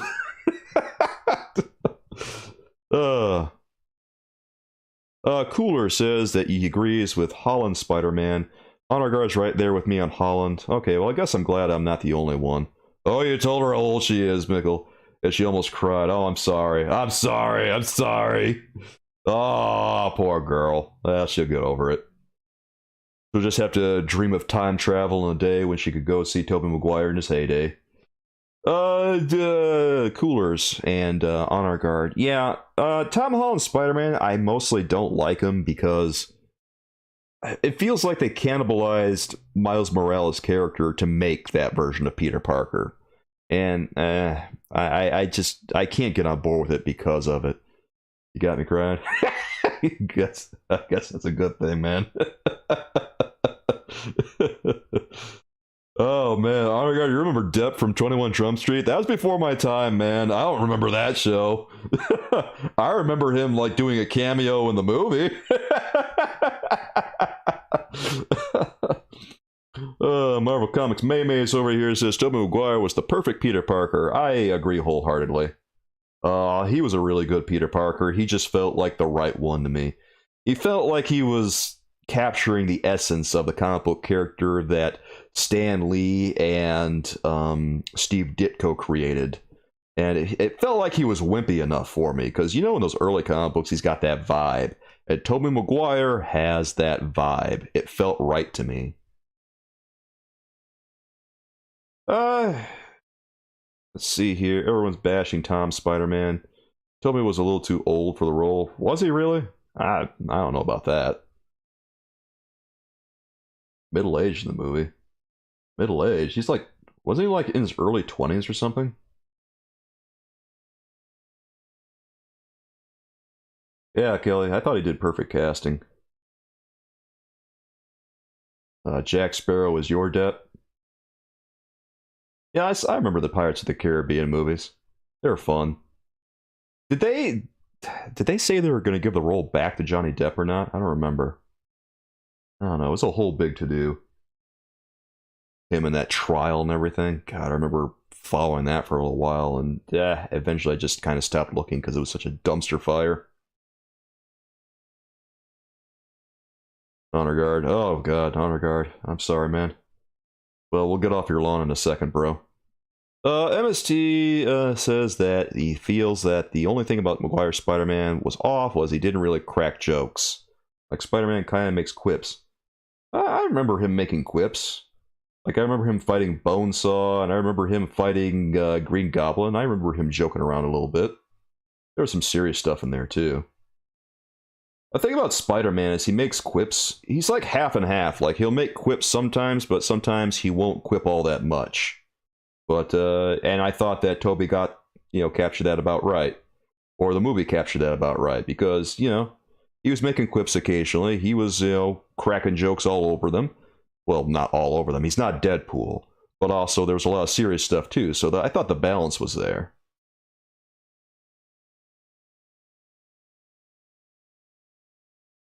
Yeah, I thought that everything Tobey did was fine. I have no bone to pick with Tobey Maguire's Spider-Man, other than the third movie. They can take that one and throw it in the trash. Bad movie. Make it again, as far as I'm concerned. We gotta bring back that May. When something bad, when a bad like Marvel Legends or a bad movie gets made, we just gotta wave our hand and say, "Make it again."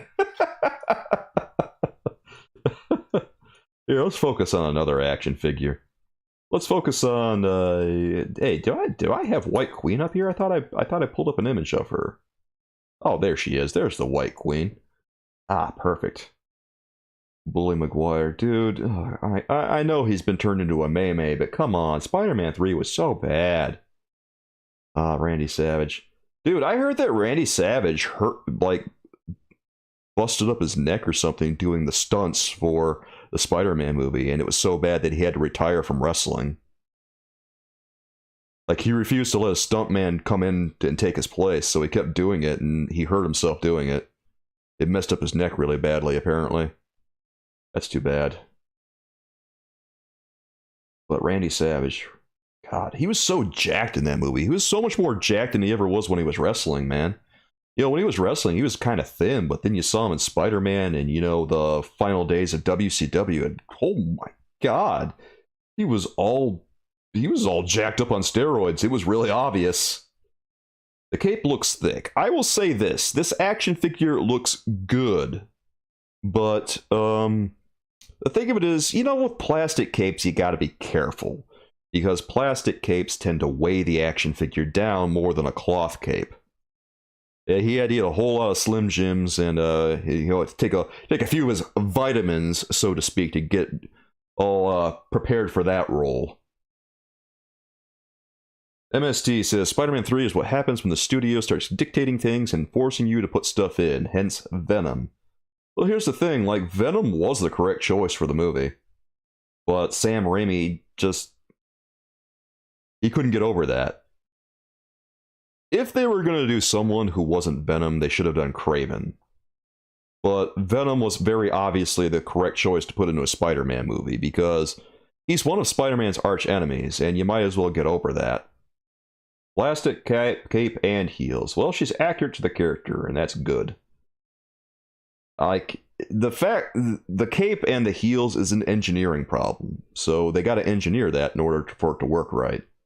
But the fact that it's right is good. Now, whether or not it stands, don't know. She'll stand, you just have to position her properly. Or, I can't imagine she's going to be as bad as, like, the hood or something. Because the hood was just a hot mess. But this looks like it was designed specifically for her.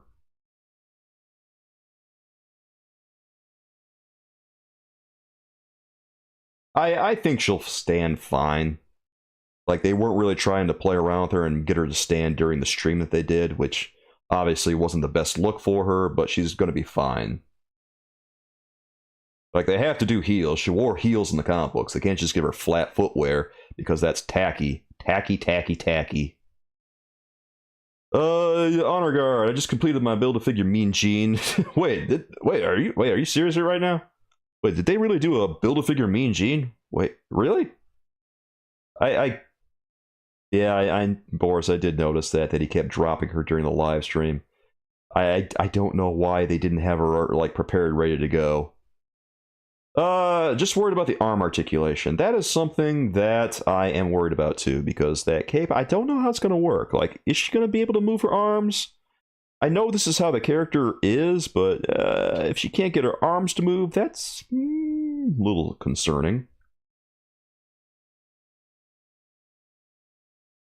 Well, Mattel did a Build-A-Figure Mean Gene. Well, congratulations, Honor Guard. I'm happy for you, man. I'm kind of surprised they did a Mean Gene Build-A-Figure. You know what? Mean Gene was always a cool guy. I like Mean Gene. Figure Motion says that the Sandman should have been the main villain. That Peter progressively more angry as Sandman for killing Uncle Ben. Then the next movie could introduce Venom. Yeah, they definitely should have had only one villain, because it's hard to concentrate on more than one villain. Every time they try to introduce more than one villain, it gets to be a mess. The movie always gets too cluttered when you try to play with more than one villain.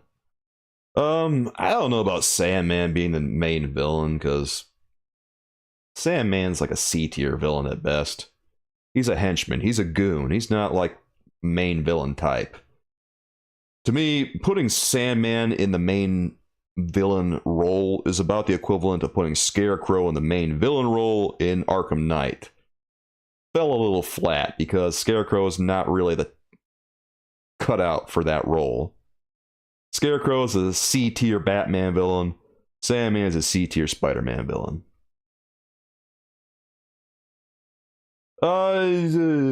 Spider-Man 3. Yeah, don't remind me, Collect to Disconnect, that Spider-Man 3 had 3 villains.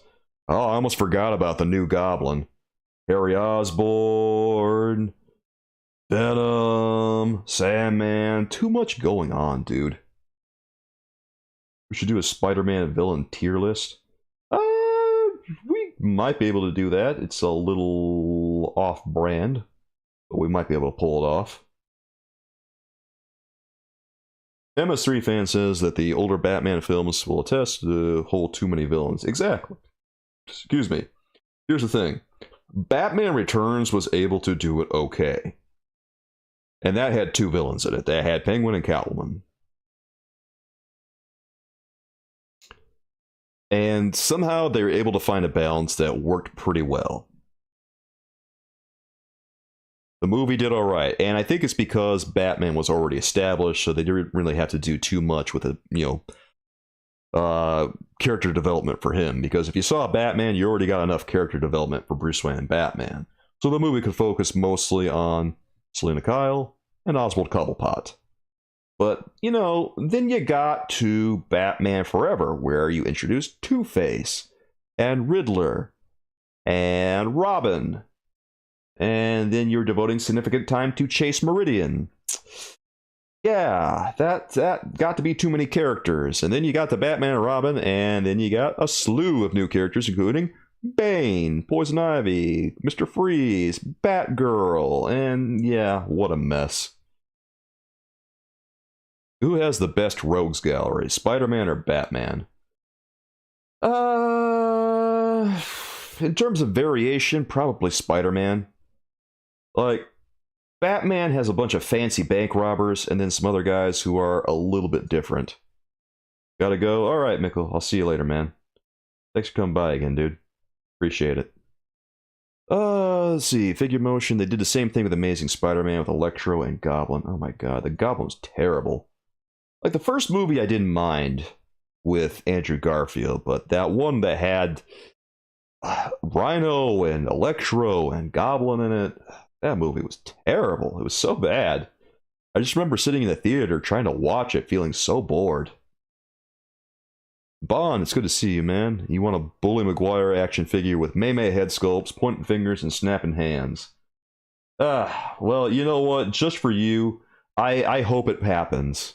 I hope they release it, and I hope it's everything you want it to be, man.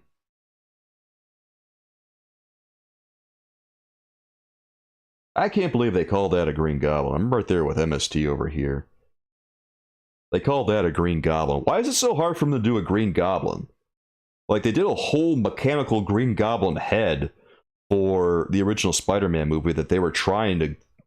they were gonna go with initially before they went with the Power Rangers mask. Because the mechanical Green Goblin face they created was a little intricate. But the design they went with for Amazing Spider-Man 2? God, that was a mess. That was garbage. I can't believe they thought that that was even acceptable by any stretch of the imagination. Literally, they've made fan films with better Green Goblins than that. Stop right there. I'm in. Hey, thanks for subbing, dude. Collector Disconnect says, don't know if you answered already, but what was your initial reaction to Into the Spider-Verse at Marvel Legends figures? Are we talking about Across the Spider-Verse, or do you mean like the Stiltman wave? Because if we're talking about the Stiltman wave, I mean, I thought it was fine. I wish there was more. I wish there was more specifically Into the Spider-Verse stuff in that wave. Okay, you mean Across. Alright, so here's the thing. A lot of people don't like the Across the Spider-Verse wave for some reason. They think, oh, it looks like garbage or something. I've been getting a lot of like comments from people telling me how much they hate the wave, but I think the Across the Spider-Verse wave is amazing. Like, it's so good. It's like the best work Hasbro's done in a long time. They're amazing wave of action figures. Like, each action figure has a new sculpt. And the Spot looks amazing. He looks better than the comic book version. He's all alien looking with long, thin limbs. He's got kind of like that dad bod midsection. It's a very unique design, and it looks so good. Like that, they should go with that look for the Spot going forward in the comic books instead of that generic, muscle whatever body that they tend to use for him. Because the Across the Spider-Verse design nails the Spot. They do it so much better. I don't know how people can hate the wave. The wave is amazing. Like I said, people keep calling it cheap, and I'm like, what are you talking about? How do you call this cheap? And then in the same breath, look at like this latest wave of Marvel Legends to say, oh yeah, that's awesome. Come on, man. It's so good. Like, I looked at all the action figures. There's not a single bit of reuse. All unique sculpts. It blew my mind. But I guess people just hate the fact that they look accurate to the movie. I think that what it is that people have some kind of bias against the Into the Spider-Verse / Across the Spider-Verse designs because they don't like the animation or something. I don't know how. Maybe it's just because it's more of a Miles Morales movie than it is a Peter Parker movie. And that doesn't bother me personally. I'm guessing some people only want comic book figures, but then, why are you going to a video about Across the Spider-Verse? Obviously, they're going to make action figures about it, They'd be crazy not to make action figures about a Spider-Man movie. It's like one of the smartest moves they could make. Oh, there's a Spider-Man movie coming out. Well, obviously, we should make Spider-Man action figures considering how popular Spider-Man is. Spider-Man. He's literally the most popular superhero in the world. Like, if you don't make action figures about that movie, you probably shouldn't have the license. But they are. So, smart move on Hasbro's part. feel like the disconnect. Yeah, the movies, the Spider-Verse movies are easily the best Spider-Man movies ever made. Into the Spider-Verse was so amazing. And yeah, Miles Morales is Spider-Man in that movie, but so what? Miles Morales is Spider-Man too. And he's a really good Spider-Man. I'm kind of at the point where I'm starting to like him just as much as I like Peter Parker. Because Miles Morales is his own thing. Let's see here. People are talking over here. The wave is great. Just can't get to the weird spot proportions. I love the proportions. They're so good. Like I said, he looks totally alien and creepy, and it's amazing because of it. You like the style. It's displayed separately from any of your other Marvel Legends action figures, but you dig it. Yeah, I mean, the style of, like, the animated movie is obviously not going to have the same style as your standard Marvel Legends. I don't know what people were expecting from this. Were they expecting them to iron out the unique animation style? Why would they do that? You expect them just to go ahead and reuse, like, Vulcan for, what, the spot? That wouldn't be very good. Obviously, they got to do some new stuff here to get it to look right. And they did. So, you know what? Like I said, it's a really nice wave. Love it.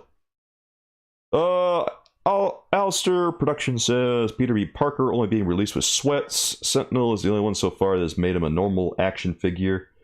Does he have sweats in Across the Spider-Verse? I'm not sure. Well, I guess it depends what he looks like in the movie. I'm not too mad about him releasing him with sweats because he had that look in Into the Spider-Verse, and I wouldn't mind having him with that look. So I still think it's a nice release, but if he's wearing an actual costume and maybe he's lost some of the weight by the time Across the Spider-Verse comes around, it would be nice to see just a regular release. Just collect to disconnect. Literally every Marvel Legends collector is demanding No Way Home villains. Every stream, that's why they turned off comments.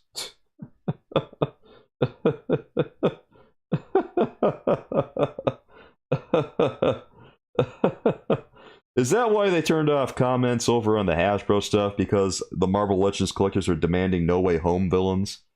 They're not going to get them. It's not going to happen. I don't think so.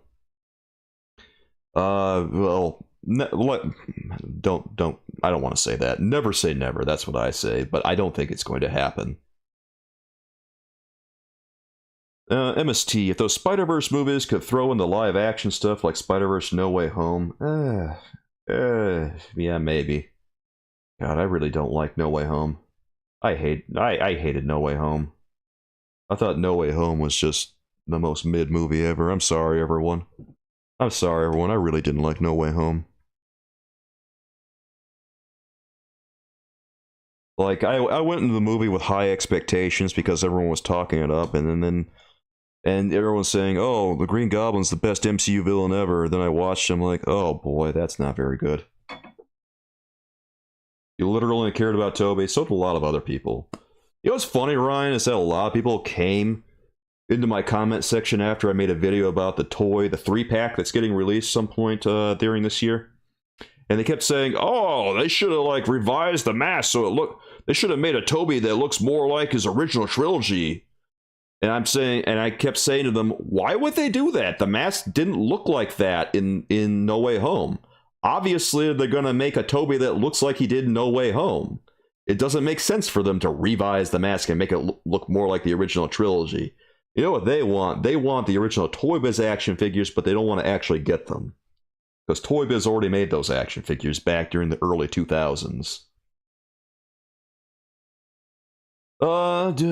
Sentinel figure Peter... Okay, Arnagard says Sentinel figure Peter B. Parker is a figure of the year candidate for 2022. Yeah, I saw him. He looks cool.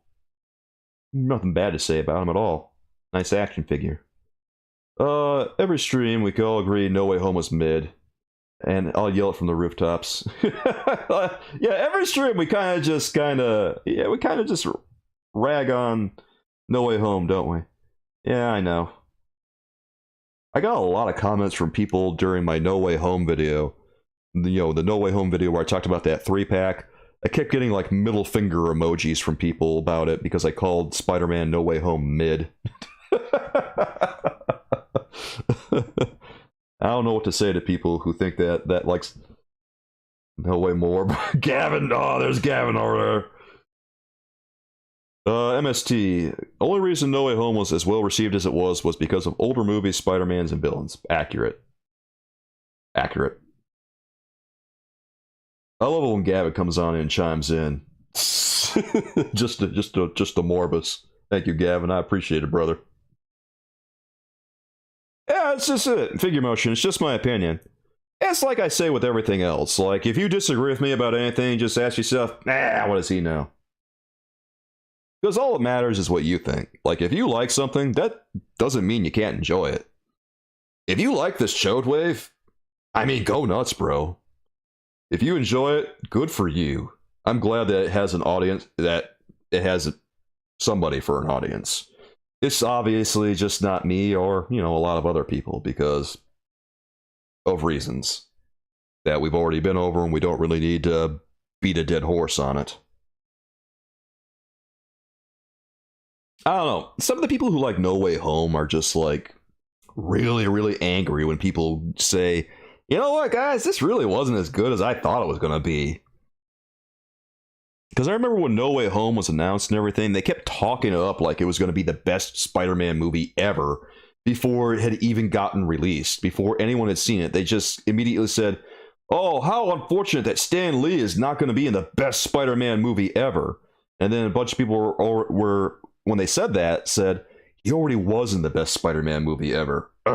Into the Spider-Verse. Also, he was in the PS4 game, and that was amazing too. God, PS4 Spider-Man was so good. I love that game. Oh, I love that game so much. I got the Game of the Year edition. I got all the DLC and everything. Oh, man. Oh, God. I can't rave about that game enough. It was so good. I want to play it again. It was so good.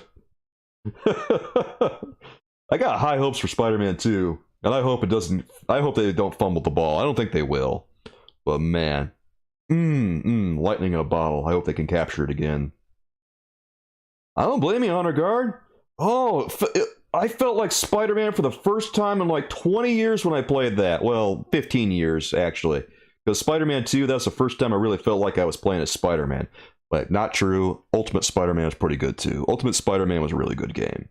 Spider-Man 2, Ultimate Spider-Man, and then Spider-Man PS4 are my favorites. The Spider-Man Shattered Dimensions and Spider-Man Edge of Time were not bad either. So, those are pretty good games. Spider-Man PS4 is one of the few rare games I actually completed. Yeah, I played Spider-Man PS4 on my stream a while back over on Twitch. And I actually got a few new people who came in during that. That was awesome. I played it for a long time. I spent weeks playing that whole thing.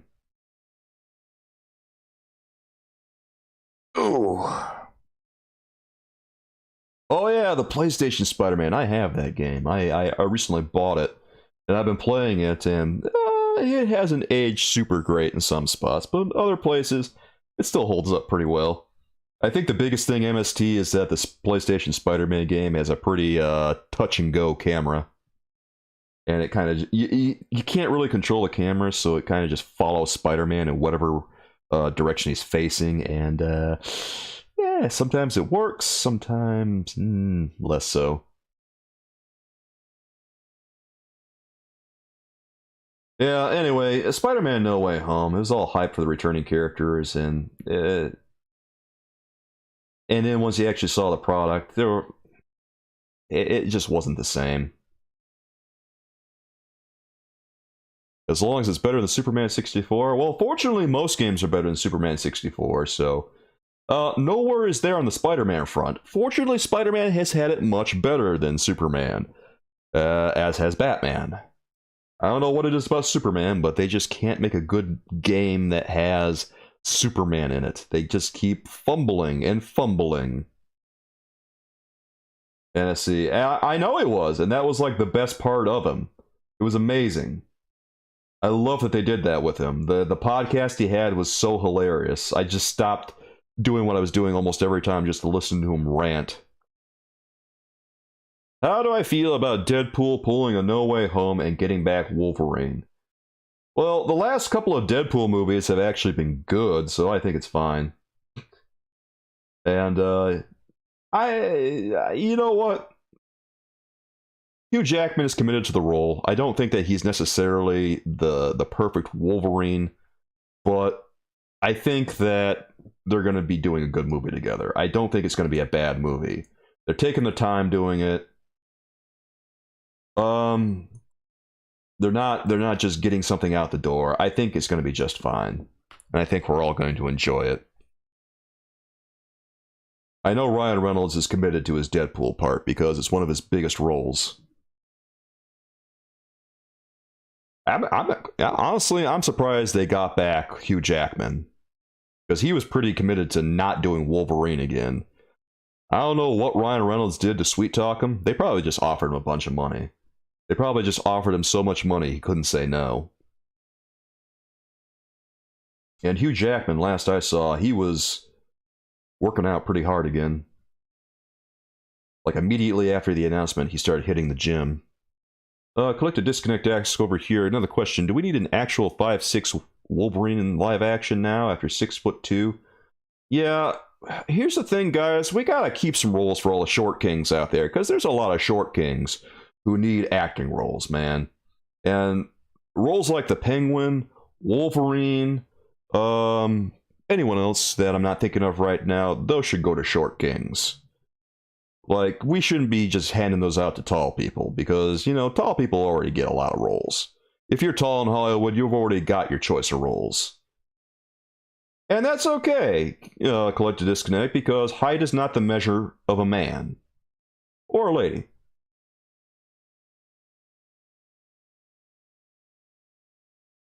The measure of a man is his character. The measure of a lady is her character. Not their height. So if you're 5'6", doesn't mean anything, just a little factoid.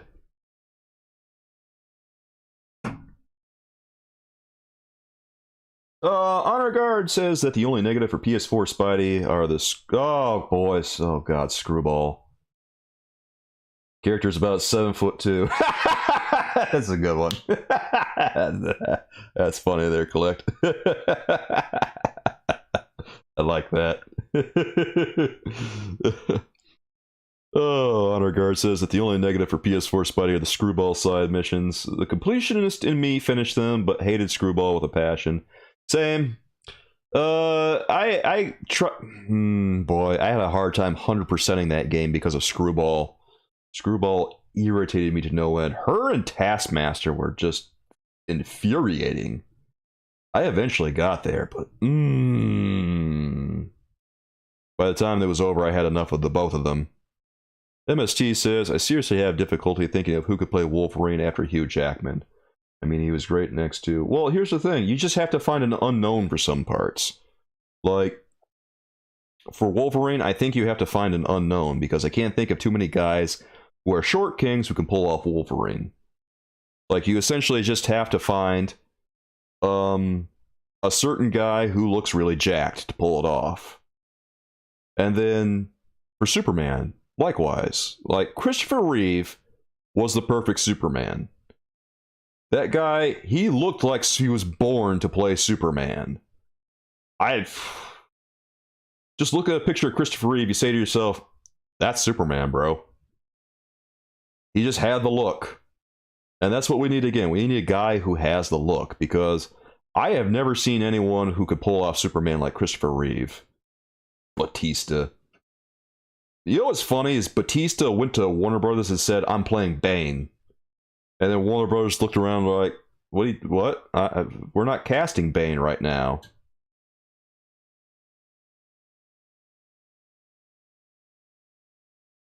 But Batista, if you offered him the role of Bane, he would play Bane. And you know what? I wouldn't be mad if Batista did play Bane. MST, funny to think how in the Deadpool films Colossus and Juggernaut was CGI, when you recall the attempts at live-action versions of the character in the X-Men trilogy. Yeah, well, it's the difference that about a decade in technology and CGI makes. You know what's even funnier is that Ryan Reynolds was the voice of Juggernaut in those movies. Like, they literally just digitally altered his voice. Ryan Reynolds, he played Juggernaut himself, and you know what? It worked. It worked. Of course, having flashbacks of Batman Arkham Knight, what can I say? It's what I'm here for. I'm sorry, Boris.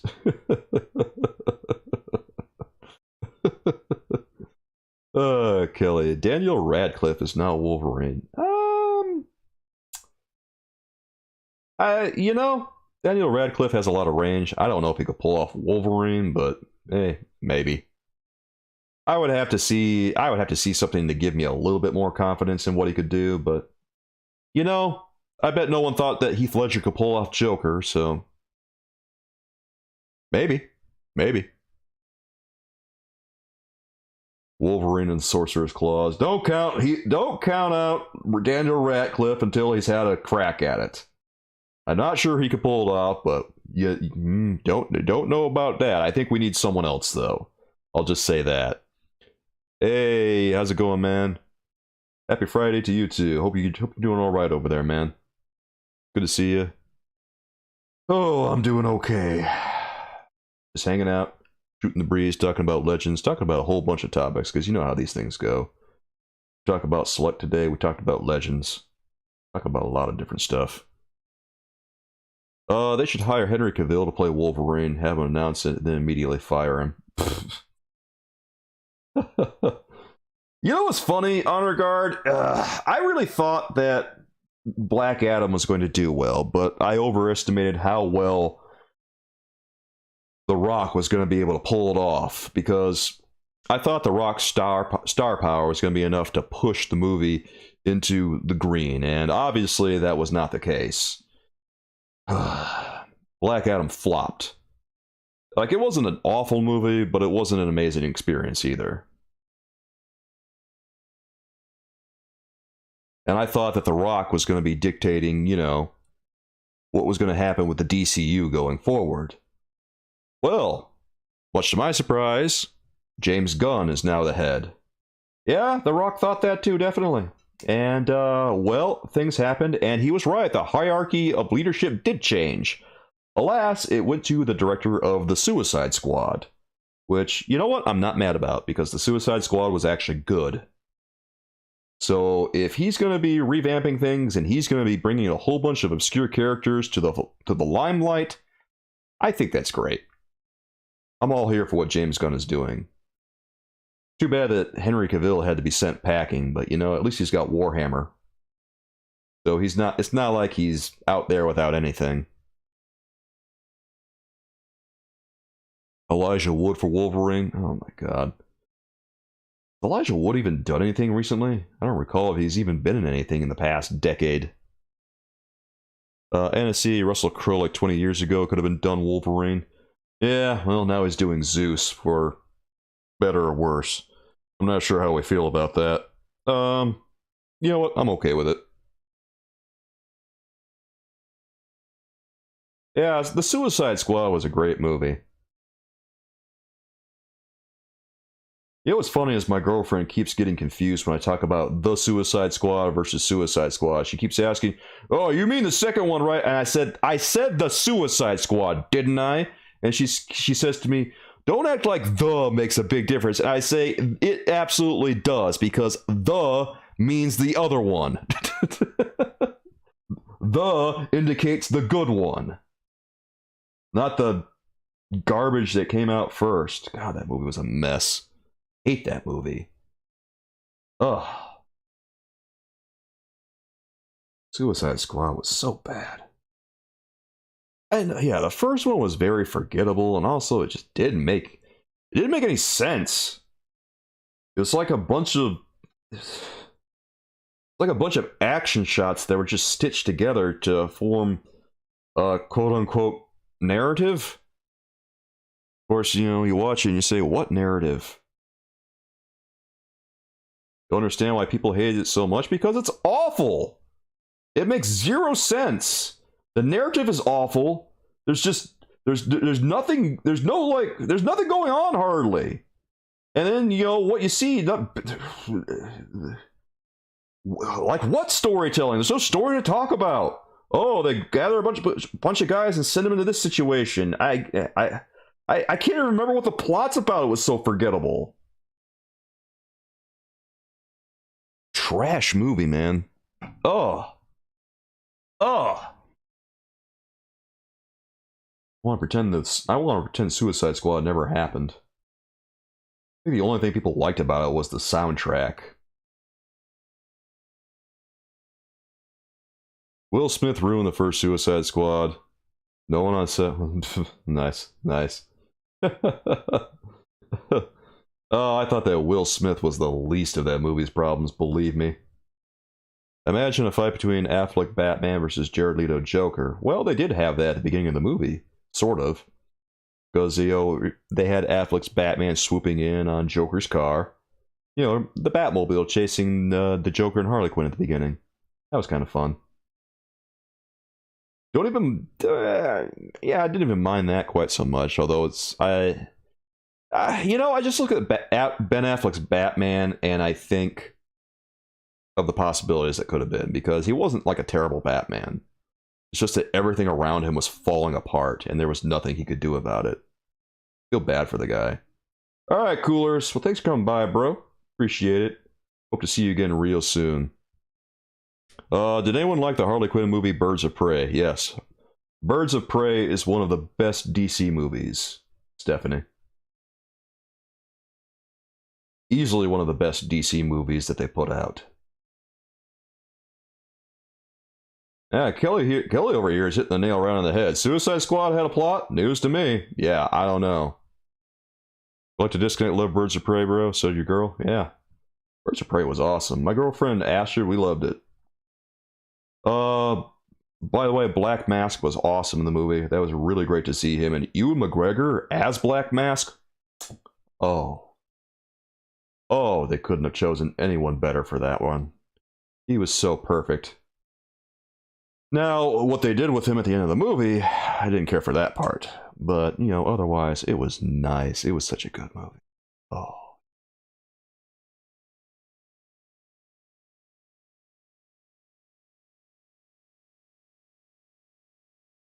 Alright, what are we talking about up above? Ryan over here says that they got him 5 seconds in the movie. Yeah. It happens. Especially with less important characters.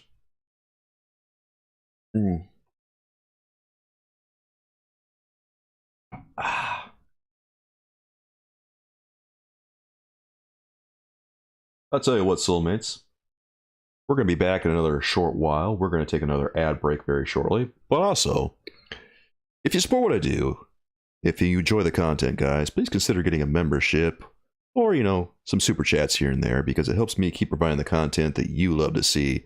Remember that your membership comes with perks such as priority response to comments, early access to videos, members-only videos, members-only Discord, as well as members-only live streams once a month. So please consider it, my friends. Hey, Eddie, how you doing, man? You just got back from taking your mother out to dinner. Nice to see the crew. It's good to see you too, dude.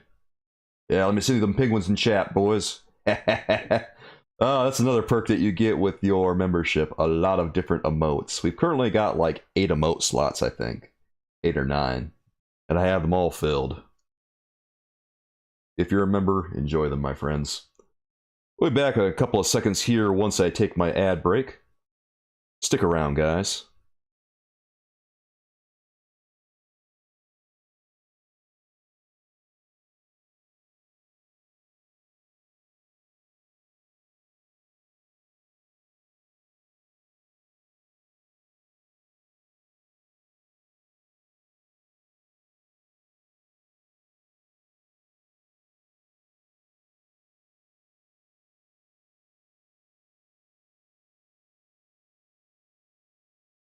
Thanks for that figure motion. I appreciate it, bro. So what do you guys, for the people who are still with us, has anyone been collecting any Marvel Select stuff recently? For instance, has anyone been collecting, like, Red Hulk? Because I've heard that Red Hulk has been making the rounds recently. And I do understand that Red Hulk is essentially a repainted Immortal Hulk. Which isn't necessarily a bad thing because, you know, Red Hulk and Hulk are more or less the same body type and everything. So, I mean, what are you going to do? You're going to reinvent the wheel for something that already works? Probably not. Hasbro Hulk versus Select Hulk. Who wins? All right, this is a good poll for us to take right now, guys. Let's go ahead and take this poll. Question right now for the chat, everyone. Come on in. Let's ask, Marvel Select versus Hasbro Hulk. We'll say 20th Anniversary Hulk.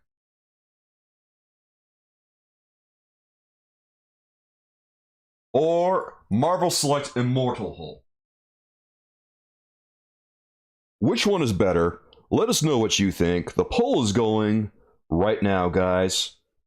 Take that poll. It's going for the next few minutes. Collected Disconnect just got Selected Vision. Congratulations, dude. MST says it would be amazing if Marvel Select released their own version of Chode to destroy Hasbro's lazy one. I kind of hope they do, but I don't know if they will, because as I understand it, Marvel Select like gets second pick of characters. So they might not be allowed to do Chode quite yet. Somehow they were able to get away with Apocalypse. I don't know what happened there, but maybe it just slipped out from under the radar or something. Got by the censors. I don't know. But I would love to see what they do with Chode, because I bet it would be amazing. You accidentally chose 20th. Aww, Collected Disconnect. Aww, you biffed it, bro. I'm sorry. It's okay, man. Don't worry about it. It's not that serious. Looks like Immortal Hulk is winning in the chat now, guys. Here, let's go find Immortal Hulk for anyone who hasn't seen him. We'll pull up. Take a lot of look up Immortal Hulk. Immortal Hulk, Marvel Select. I was actually thinking about getting this one recently, but I never got around to getting him. He's a really cool action figure. I love the way he looks. I don't know why I didn't get him. I just didn't. And I won't lie, I kind of regret it. But I'll get over it. I want to do some reviews of Marvel Select stuff in the near future, and it seems like a lot of you guys are pretty excited about that stuff. So, one second. What is going on here? Come on, man. Okay, there it is. There is Immortal Hulk. That's the Hulk we're talking about right now, guys. Figure Motion says that Select Hulk is a tad too big for Marvel Legends, in your opinion. Well, he is a 7-inch scale, so he's going to scale better with Marvel Select stuff and DC Multiverse stuff, probably. But, you know, some Marvel Select stuff scales okay with Marvel Legends, as far as I'm aware. You have an extra Immortal Hulk in box. You can send it my way. I don't have any fan mail P.O. box things set up at the moment. I might have one set up in the near future, though. As soon as I have one set up for people to send mail to, I'll let you guys know. So, don't go out of your way to get me anything quite yet, because I don't have a P.O. box set up at the moment. When I'm ready to start accepting fan mail, I'll let you guys know. I hope no one takes it the wrong way. I just don't have anything set up for you guys to send anything to. Debating whether or not you want Beta Ray. I guess it depends whether or not you like the Donny Cates version of Beta Ray Bill. Will do. Just had an extra from pre-order. That's awesome. Oh, that's so good. Collected Disconnect. You got an extra from a pre-order. Did you just let me guess, you forgot that you pre-ordered it. That's what happened, right?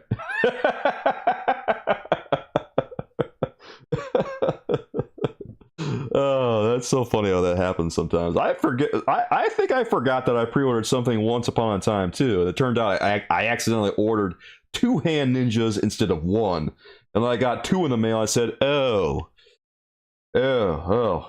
okay. I guess I accidentally army built this one. Cool. Only cost $25 a pop.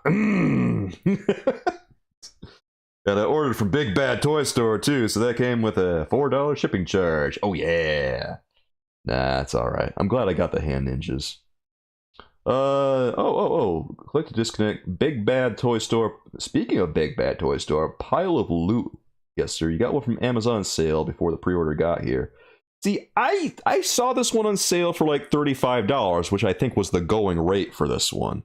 And, I probably should have just gotten them, but I didn't. Probably because I'd already spent a bunch of money on Marvel Legends and DC Multiverse stuff. Yeah, I've got a Stilt Man now who's 2 legs high, and I really don't think I need to make him any taller. It doesn't pay to get any... It really doesn't pay to make Stilt Man too tall, because he doesn't have bendy legs. He's got hollow plastic legs, and it's very easy for them to get misshapen. What's up, Soul? Hey, Robin, how you doing, man? It's good to see you. Not too much. We're just shooting the breeze. Marvel Select, Marvel Legends, talking about the Chode wave as well as the Select releases. Also, we were talking about a whole bunch of game and movie stuff earlier. And you know how it is when we go on live streams. Talk about just about anything. I don't think there's any topic I don't talk about here, as long as, you know, kind of relates back to what I'm doing for the most part. Collect and Disconnect says there was a coupon $10 off for Amazon Locker pickup, so you got... Oh, Amazon Locker, man. Oh, I have never used that. I don't know, man. I feel nervous using Amazon Lockers. Like, I know they have them over at various places and everything, but I just don't know. I don't know if I can do it. I've seen the coupons. I thought about it, and I just said, yeah,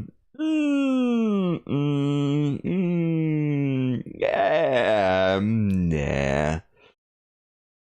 But yeah, I guess I'm just a sucker for having it delivered directly to my door. All right, we're gonna pack up this poll in a second, guys, because this poll has been going for like... That's why you love the streams. It's like a 3-in-1 shampoo. Well, I'm glad. I think that's why a lot of people love these, is because, one, I go on for pretty long, right? I go on for about 3 hours, which I think might be pretty long in terms of toy streams. I actually have no idea how long the other toy streams go on for, but, you know, I cut my teeth as a Twitch streamer, so going on for 3 hours is whatever for me. I don't care. I can talk for 3 hours easy. It's fine. Like on Twitch streams, I usually stream like 4 days a week, going for like 3 to 4 hours roughly. So coming on here and talking for 3 hours, totally doable for me.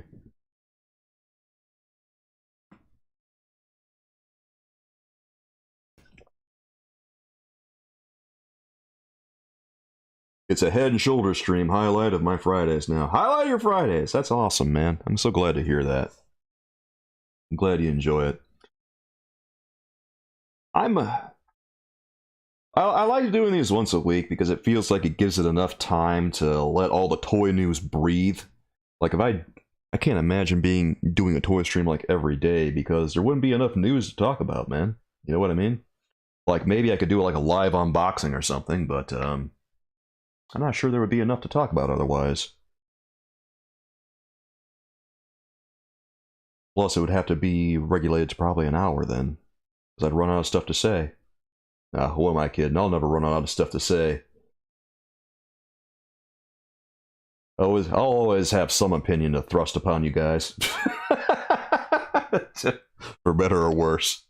Alright, let's end this poll, everyone. If you haven't had a chance to vote yet on whether you like 20th Anniversary Hulk or Select Hulk, let us know very shortly.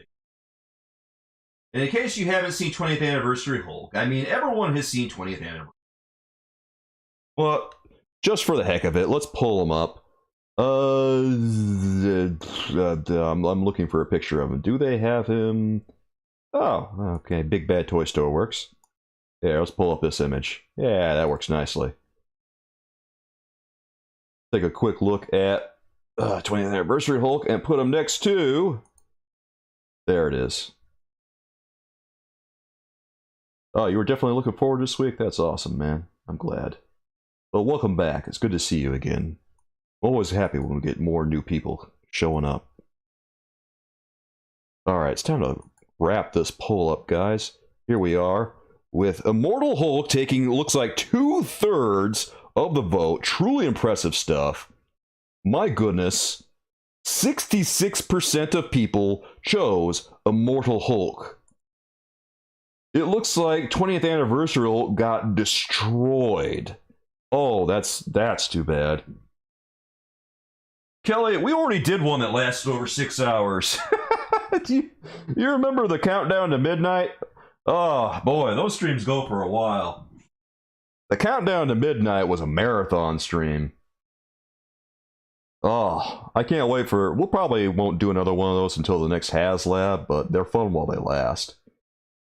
6 hours is not easy, but you know what? Doing rankings, it helps pass the time, I'll say that much. And it fills in a lot of time in between those 6 hours. During those 6-hour streams, I gotta come up with stuff like a ranking stream, or possibly playing a game to, you know, just fill in a little bit of time here and there and talk about some other stuff. Such a shame, that many people being wrong. Oh, Honor Guard over here. Oh, Honor Guard, let everyone know he prefers the 20th Anniversary one, man. Robin doesn't collect or know much about Marvel Legends. The only one is you have is only one you have is that No Way Home Spidey, No Way Home Doctor Strange, and US Agent. Respect. You gotta start someplace, Robin. It's all good. You turned in for that one, Collect a Disconnect? I hope so. That stream was hard to pull off. And by the way, Eddie, thanks for the 3 months, bro. All fellow newcomers, welcome, welcome, welcome. Whack, whack, whack. That alert should be sounding any moment now. Where's my alert? Should be alert going on. I don't know, maybe it just decided to take a break. Ah.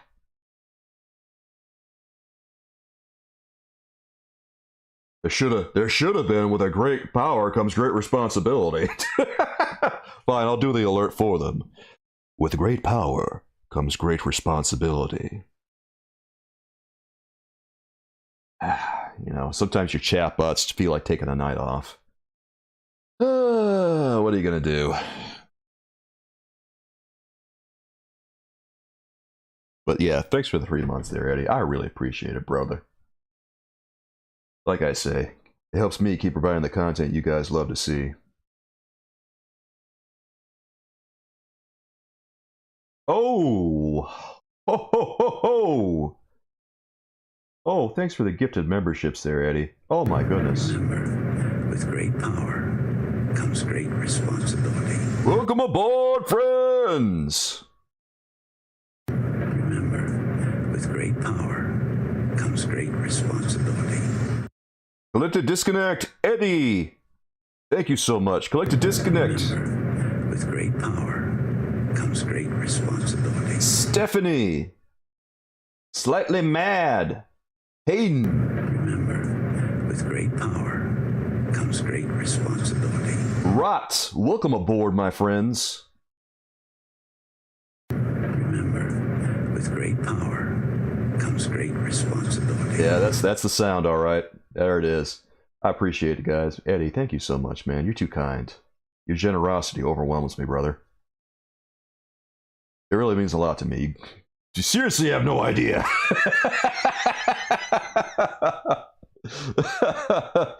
It's just to see all the people showing up every Friday like this. Like, you think about 40 some odd people watching at any given time right now. That's a lot of people.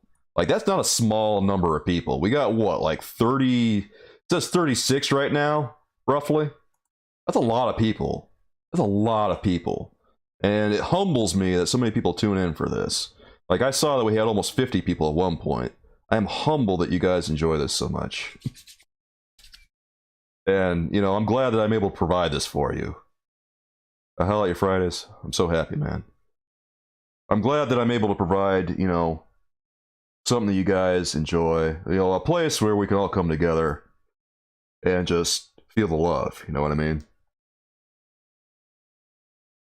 It just strikes me as funny, you know. People accuse me of being negative, and then I see all the love in here, and I think to myself, you know, it really doesn't feel negative.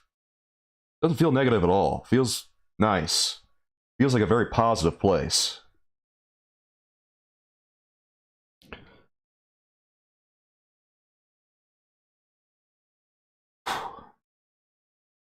Just feels good. Feels good, it really does.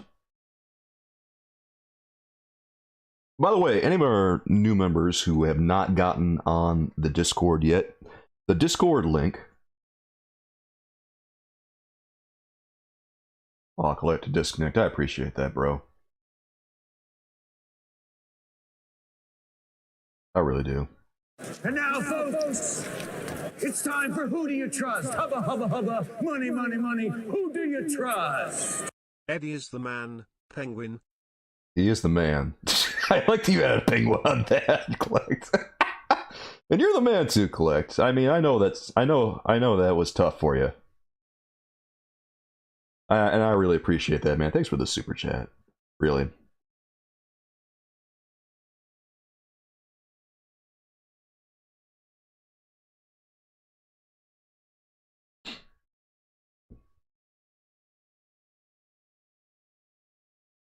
Thanks for being here. Thanks, man. Shiny as rocks. I appreciate you being here. It's always good. It's always good to see all you guys here every Friday. We're your family. Oh man, that means a lot, Eddie. I'll tell you what. At some point, I'm going to start reviewing Marvel Select stuff, and the first Marvel Select action figure that I'm going to review is probably going to be Moon Knight, the Shop Disney exclusive one. I got him a little while ago. He's been sitting around for a while, and I haven't gotten around to reviewing him yet because I don't have a good excuse. It's just that news keeps popping up, and I keep making videos about it. That's the only reason I don't get around to reviews as soon as maybe everyone else does. So by the time I do a review, like everyone else has already done a review of the action figure, and mine kind of is late getting to the finish line. But I like to at least get there at some point. Which Moon Knight? He was a Shop Disney exclusive. Didn't have as much articulation as some of the other Marvel Select stuff recently. Let's see if I can pull up a picture of him. Moon Knight, Marvel Select. He's an oldie but a goodie, I think. I think he might have been released a while ago. Actually, I think he still might be up on the Shop Disney website. And, well, sure enough, there he is. Okay, let me show you guys the one that I have. And let's pull him up into our view over here. Wait. Come on, don't be like that. And there, I got the image. Okay, there he is. Yeah, let's lower that a little bit. Perfect. I don't know what's trying to send me that stuff. Alright, we're good here. That is the Moon Knight. They released him just for the show coming out. Exactly. And he was a Shop Disney exclusive. This one was released like back around 2006, I want to say. He was released a while ago, was the point. And this one was only available on Shop Disney as the re-release. Obviously, he's a little bit older, doesn't have any ab crunch or torso rocker articulation or anything. Has the little ball-jointed hip swivels. He looks decidedly more like Toy Biz's output than, say, Hasbro's. Single-jointed elbows and knees. Very, very retro looking, but I did get him. I thought he was awesome looking. And we're going to see... Well, I just want to do a review of him as my first Marvel Select review and see how it goes. And I hope that you guys enjoy it when I do. I gotta say, this is like my first Marvel Select action figure, because I haven't really gotten Marvel Select stuff before. I've always seen it, but I've never gotten one. And to hold one of these boxes in your hand, man, there's a lot of real estate in that package. They can fit a lot of giant action figures in these packages. It's amazing. I love it's such a trip to get a Marvel Select package after you've been holding like Hasbro's Marvel Legends packaging, and it feels like it's the equivalent of two Marvel Legends boxes. Not even that. It's like the equivalent of 3. two side by side and one lying down below it. Oh yeah, the scope and the detail is crazy on this thing. Like, let's see if we can zoom up to it a little bit. Can we? Oh, we can. Alright, that's what he looks like up close. This is pretty much exactly what the one I have looks like. There he is. That's what he looks like up close. A lot of crazy sculpting, some seams, a lot of muscles and veins. They put a lot of detail on this, and it's just what you come to expect from Marvel Select, I think. Comes with a mini book of their other offerings, absolutely. And I'll probably talk about that in my video too, and I'm super excited. You only have 2 selects. Ryan says Abomination and Green Hulk. Abomination looks great too. I saw him and I thought about it. I saw him going for like $30 and change maybe, and I was tempted. Gives you Spawn vibes. Well, yeah, I can see that because he kind of has that vibe. I will say that it's a little weird to see like Moon Knight without like the black face that you see for a lot of Moon Knight's appearances, because seeing him with a white face, it's kind of weird when you look at Moon Knight. It doesn't look quite right, does it? You get used to it after a while, but I'm more used to seeing Moon Knight with a black mask on behind there. MST looks like he stepped out of a 90s comic with all that crazy detail and veins, everything. Oh, I know. It looks exactly like his 90s appearances. And I think that makes me even more excited to play around with him. Oh my god, Titanium Man, though. Titanium Man, that's one that we gotta talk about, dude. Because Titanium Man is one that I never got, but I think a lot of people slept on him. And he's a crazy, crazy action figure. Do they have Titanium Man listed here? Let's find him.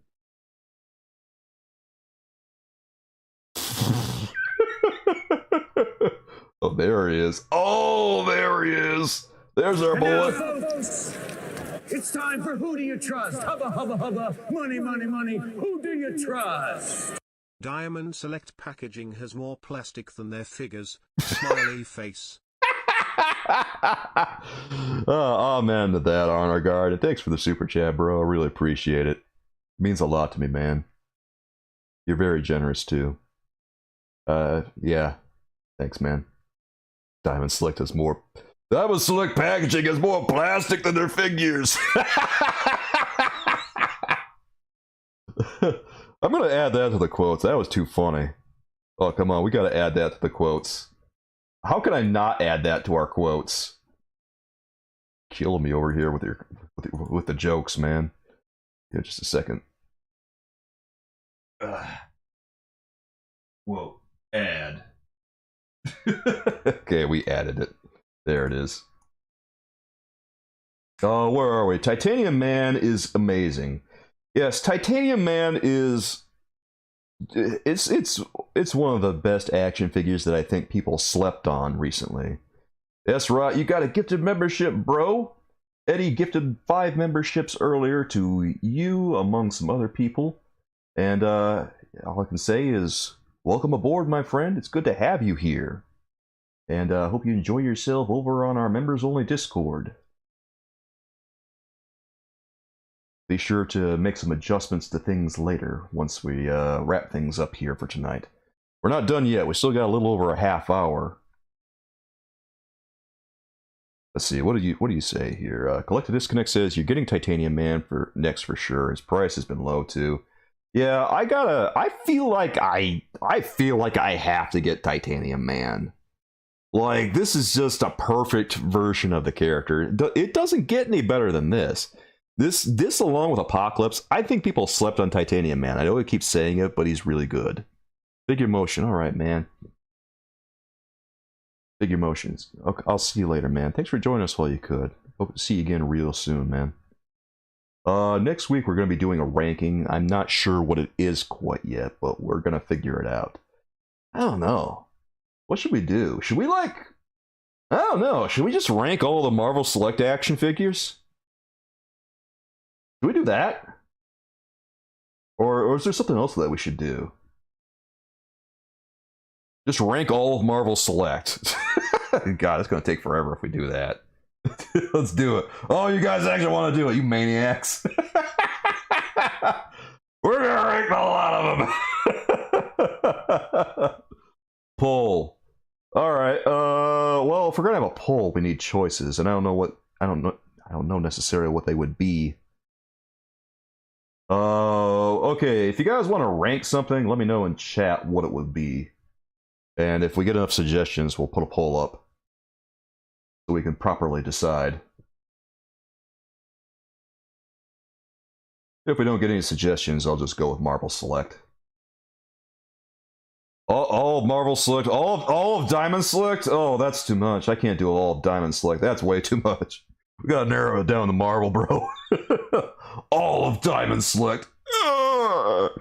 You say all of Diamond Select, and just like you want me to become the living embodiment of that drawing that Miff did a while ago, where I'm a skeleton writing Iron Man figures in the background. Oh my god, people in the UK were getting Titanium Man for 15 bucks Canadian? Well, in that case, I guess I better jump on him before he's not available anymore. Hey, exactly, Honor Guard. I'm stuck here for like the entire time. I can't leave. If I leave, there's no stream. No, we can't do that. Maybe we should just stick with all of Marvel Select and keep it relatively simple. That way we don't have to.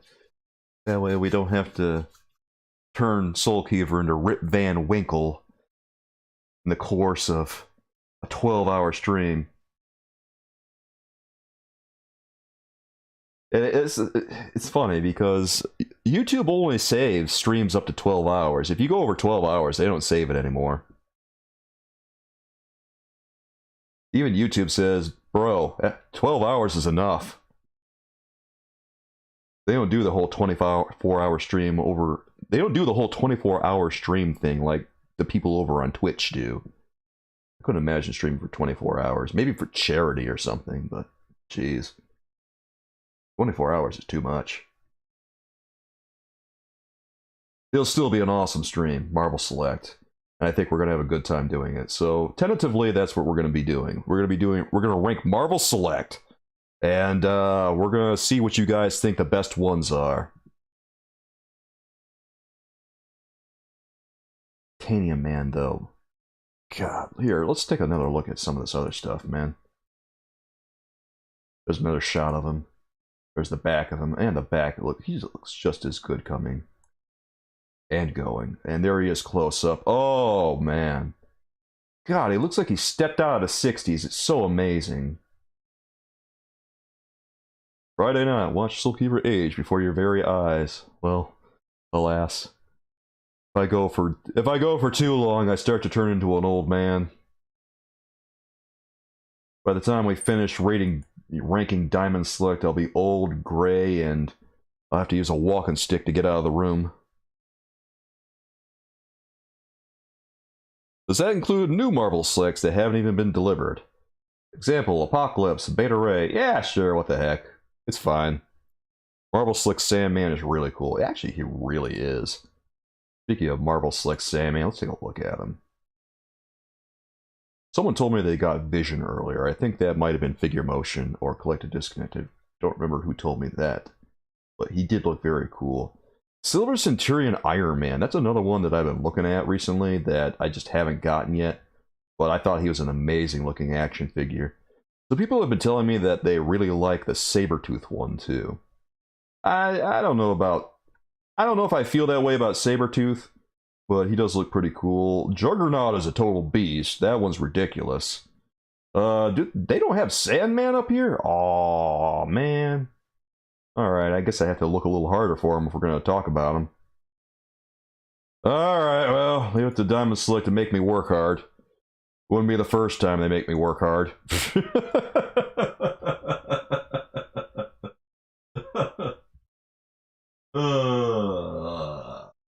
How much is Sandman anyway? Oh, someone selling for like 35 bucks online. Alright, that's interesting.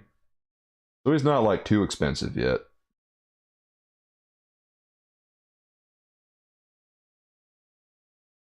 Okay, let's come on. There's the Sandman. Alright, cool.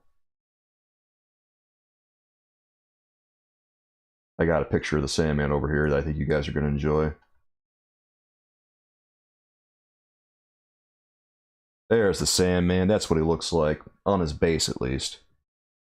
Robin says he's never seen any of these action figures. Marvel Select is like, it's not really boutique, but it's like a comic book store style.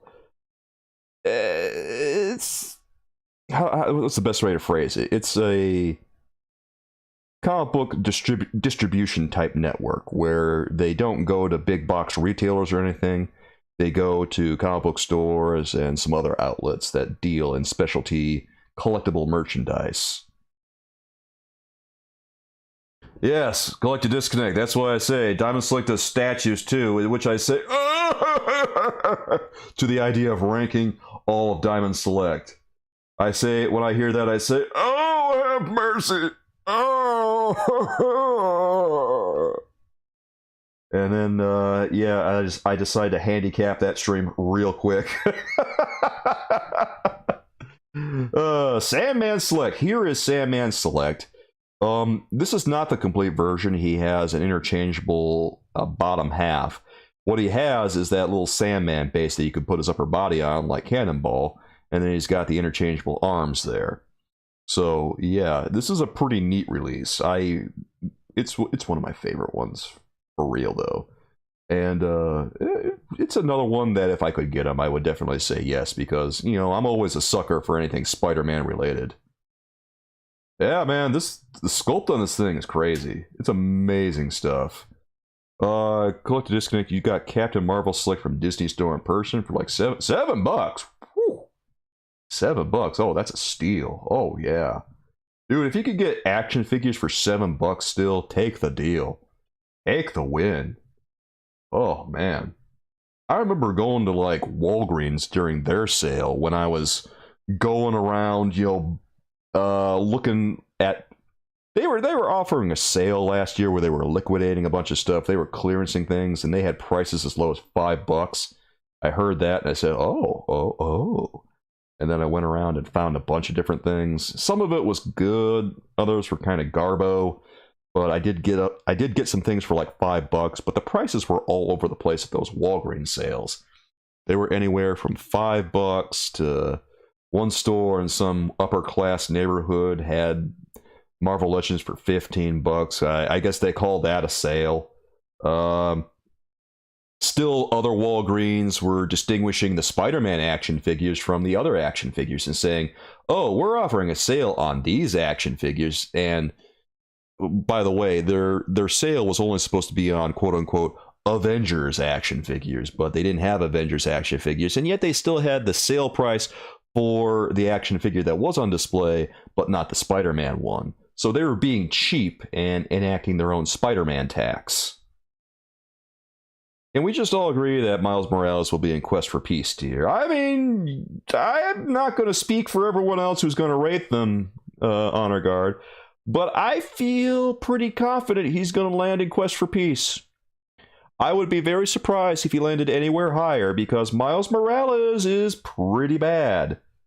And just in case you guys aren't really picking up what we're putting down, yeah, let's go find Miles Morales, guys, because you're deeply unprepared for this if you haven't seen him already.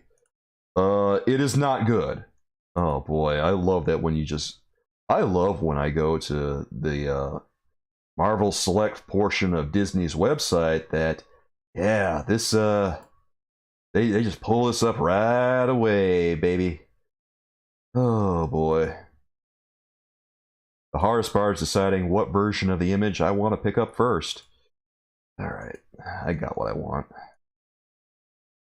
Here, let's pull Miles Morales over here and pry a little harder. Oh, I hate this so much. Alright, here he is, guys. Miles Morales. Oh, Marvel Select Miles Morales. Oh. Yeah, I told you guys it was going to be bad. I told you guys. And he wasn't prepared for it. I told you all, you weren't prepared. If he wasn't bad enough, look at Spider Pig, dude. Spider Pig, what happened to you? I don't know how Marvel Select could make this. How could they? How could they? It is easily the worst Marvel Select. He doesn't even have a thigh swivel. He doesn't even have hip swivel. Why? And mind you, like, Black Panther is on here too, and he's pretty bad. Why? Like, they have a Black Panther on Shop Disney that's awful. It has all the cell shading on it, and it looks terrible. But it's better than Miles Morales. Poor Miles. I bet he doesn't even have, like, double jointed elbows, does he? Well, a lot of them don't have that, but oh no. Oh, a lot of Marvel Select have single jointed elbows and knees with swivels. So I guess I can't fault them for that, but I can fault them for the proportions. Oh. No, we need a close up of this. You guys need to observe it. Yeah, take a good look. I'm going to scroll down very slowly. Slowly. Just so you take it all in. Slow. Yep, there it is, guys. Bro script everything day. Truly he did. There it is, all the way down. And, you know, moving over to Spider Pig here. Ooh. Spider Pig, everyone. Spider Pig. Oh, God.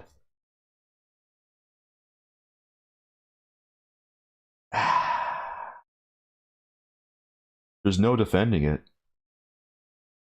There's no way to rationally say, oh yeah, this is pretty good. You literally have to be invincibly ignorant to stand up and say, it's good. Spider Pig, a MCU Spider Ham. Spider Ham. Spider Ham. Yeah, here, let's take a look at what's in the package with him. Okay, he comes with all this stuff. That's cool, I guess. Web line, mask, hands. Oh, it's just too bad that the rest of him is awful. Come on, dude. What are they doing?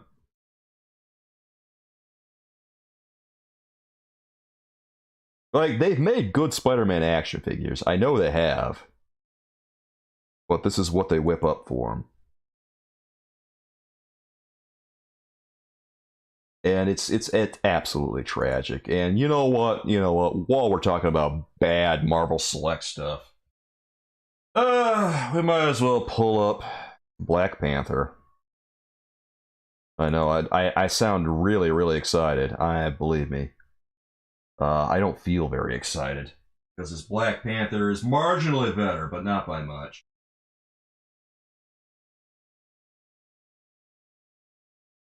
Well, I'm cruising Shop Disney. Wow, they really don't want me to find this one. But that's too bad. I am going to find it. They will show me this action figure. I will find this action figure. They think they could hide it from me. No. They got it buried deep in the Shop Disney website.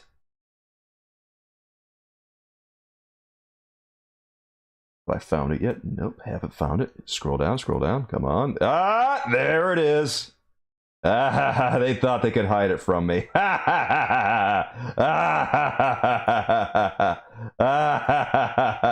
Oh no. Oh no. I found it, guys. I found it. Ah, perfect. There he is. Oculus Quest for Peace. Oh my god. Okay. Honor Guard here says it's the picture parents put on the refrigerator. It's awful, but their kid drew it. Designer Kelly, the designer of this should quit drinking at work. Accurate though. Collected Disconnect says the Scarlet Witch select was actually good. Yes. Eddie, questioning if I would accept this even as a gift. You shouldn't. So, yeah, here's the Black Panther one. It's got cell shading on it, and it looks pretty garbo. None of it lines up right. Don't know what they were thinking. Like, I don't know why you would bother. Honor Guard, if Hanna-Barbera had done Into the Spider-Verse, oof. It just would not have been the same. What is that base? I'm guessing it's supposed to be like a wall of vibranium or something. Actually, is it? Special Collector Edition action figure. Yeah, it's not... I guess that's a collector edition. Whatever. Yeah, I'm guessing that's supposed to be vibranium. Like, this is supposed to be a comic book version of Black Panther. But look at those legs. Why does it look like that? Why did they do that? Why is it just like a big patch of black up there? Like, this would have looked okay if they hadn't done that. Everything else looks passable. Yeah, they didn't understand how cell shading works even worse than Hasbro did on their Marvel Legends X-Men releases. And that's kind of saying something, because some of those X-Men releases were not really working for me, bro. But this, yikes. Like, it's not as bad as Miles Morales, but it's not much better. When the base is better than the figure, you need to reassess the plan. Yes, you absolutely do. What happened? The sculpt looks fine. We'll say that. It's salvageable, but the repaint is needed badly. Collector Disconnect is 100% on point on this one. Oh my god, repaint it. Like, if you're a customizer, you might be able to do something with this. The other thing that's really odd to me is that it's got, you know, the DC, the Mattel DC action figures type hip articulation. What is with that? That's weird. Why did they do that? Because you don't see that on many Marvel Select action figures. Not a fan of cell shading at all. Yeah, I imagine this is doing wonders for how you feel about it, Eddie. MST, if he's all black plastic, you could try to remove the blue. Maybe. I'm actually not sure which is which. You know what the funniest possible thing would be is if you tried removing the blue and then found out that the plastic is actually blue up on his torso and on his legs down below, but on his hips right here, plastic would be black. That would be the funniest possible outcome. Maybe not funny if you're doing some customizing, but, you know, it'd be good for a laugh. Maybe after a couple of months, after you've gotten used to it. When you do cell shading with a blindfold, oof. Oof, Kelly's really dropping some truth bombs in chat right now, guys. God, I saw this. I saw this one not long after what happened with Miles Morales, and I said to myself, is Marvel Select okay? Like, are they fine? Do they need help? Did someone nerf their sculptors? Did someone nerf their people? Of course, then they released Blaze, or not Blaze, but Blade. They released Blade, and that one turned out okay, so I think they're okay. And then they also released Mr. Fantastic, and that one's pretty good. Other than the cross-eye thing, which, you know, they should probably work on that. But otherwise, yeah. They're doing okay. It's just, for some reason, they released this stuff on Shop Disney, and it's not exactly the Taskmaster. Taskmaster was a good release. Like, I don't know if you guys saw the Marvel Select Taskmaster, but that thing was a beast. I don't even know if they still have him on here. They might. He was $35, but man, he was a good release. Here, let me see if I can find him.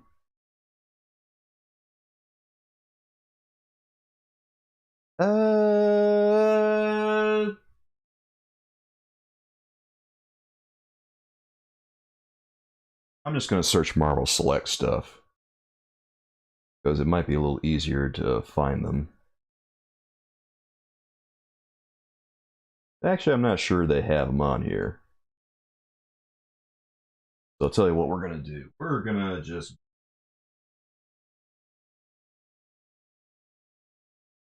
Yeah, I guess they might have sold out of them. That's too bad, because he was really good.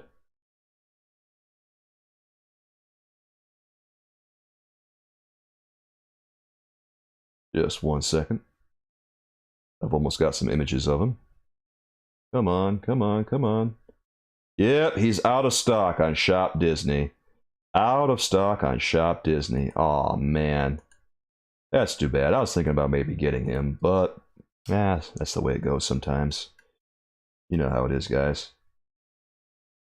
Alright, there's the Taskmaster from the Shop Disney exclusives. Do you get full access to the Discord once stream ends? Yes. I just haven't verified everything yet. It looks like he went into a shop, a tattoo shop, and said go for it, pretty much. Miffed, hey, it's good to see you, bro. I'm glad you're here. Cannot stand cell shading on these toys, bro. Yeah, I'm right there with you. Cell shading has its moments sometimes. Sometimes it's done okay. Overall, I'm not a fan. Seeing this Taskmaster in person at Disney Store looked dope. Accurate, man. Like, I saw this thing on Disney's website and I thought to myself, ooh, boy. Oh, I don't know if I can resist it. Obviously, I did resist it, but I'm hoping it gets a re-release at some point in the future because this thing rocks. It's got so much stuff with it. It's got a couple extra heads, it's got a bunch of weapons. Really, really nice release. If they had more Disney Store exclusives like this one, yeah, this would be it. Okay, Rot says he likes the Taskmaster's face sculpt a lot more than the Thanos Wave Legends one. Yeah. This is easily like the best Taskmaster I think I've ever seen. I really regret not getting this one because he was so good. I don't think he would have gotten any views, but he is a really nice action figure.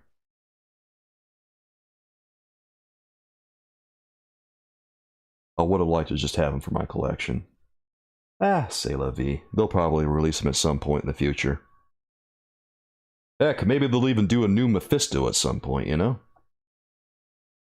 I hope they do a new Mephisto, just do something with the character. Because the one they had previously is kind of old. Like, he has a cool throne and everything. Everyone wanted that one. But I'd like to see them do something new for Mephisto. Because he looks really dated. Miff says, I love Marvel Select. I think a lot of the time they're better than Legends. If only the articulation was more consistent between releases, I'd buy them way more often. Accurate. Because, you know, sometimes you'll get a new one, and the articulation will just be amazing. Like, let's take a look at Taskmaster over here. What does articulation look like right here? Okay, so he's got, like, double-jointed knees. And a lot of times Marvel Select has single-jointed knees with a swivel. This one, obviously, is doing double-jointed knees, and it looks great. And then, of course, you know, Hulk has double-jointed knees. But then you get up here, he's got single-jointed elbows. So, you know, it doesn't have as much articulation as a Legend, necessarily. But it does have a lot of positive things about it. Mephisto, isn't he most expensive Marvel Select right now? I don't know. I haven't really looked into it, but it's very much possible. Because everyone wanted a Mephisto action figure. And the Marvel Legends one wasn't really scratching that itch, I could tell. Unfortunately. Obviously, it didn't scratch the itch enough because no one... Well, not nearly enough people wanted to get the Engine of Vengeance HasLab. Kelly says if Select wants to make gobs of money, do a new Mephisto. Absolutely. If they do a new Mephisto, they will not be able to keep it in stock. It will wind up being like Apocalypse. It will be so good that will sell out again and again and again. Oh, don't remind me. Collect to disconnect. God. Dude, that Mephisto action figure they included with the Engine of Vengeance HasLab was so mid. Select is known to re-release action figures often. Oh, I know. I know. It's not a bad thing either. It's just that when they get too outdated, you start wishing for a little bit of an update. You know what I mean? Dude. Ugh. The thing about the Engine of Vengeance HasLab, I know everyone was super excited for Mephisto because we all saw it coming because of the silhouette from the introduction video. But that just wasn't it. And they were hinging the whole HasLab on that, man. The whole HasLab was hinged on Mephisto. I guess if they were going to do that, they really needed to put out a better Mephisto than they did, because it didn't look, it wasn't that Mephisto. You know, the one that we all know, the one that we all recognize, the one that we're all familiar with, that traditional Mephisto, the way he's been depicted most often. It wasn't that Mephisto. And more than anything, I think that's what sealed the deal for that Engine of Vengeance HasLab. Alas, guys.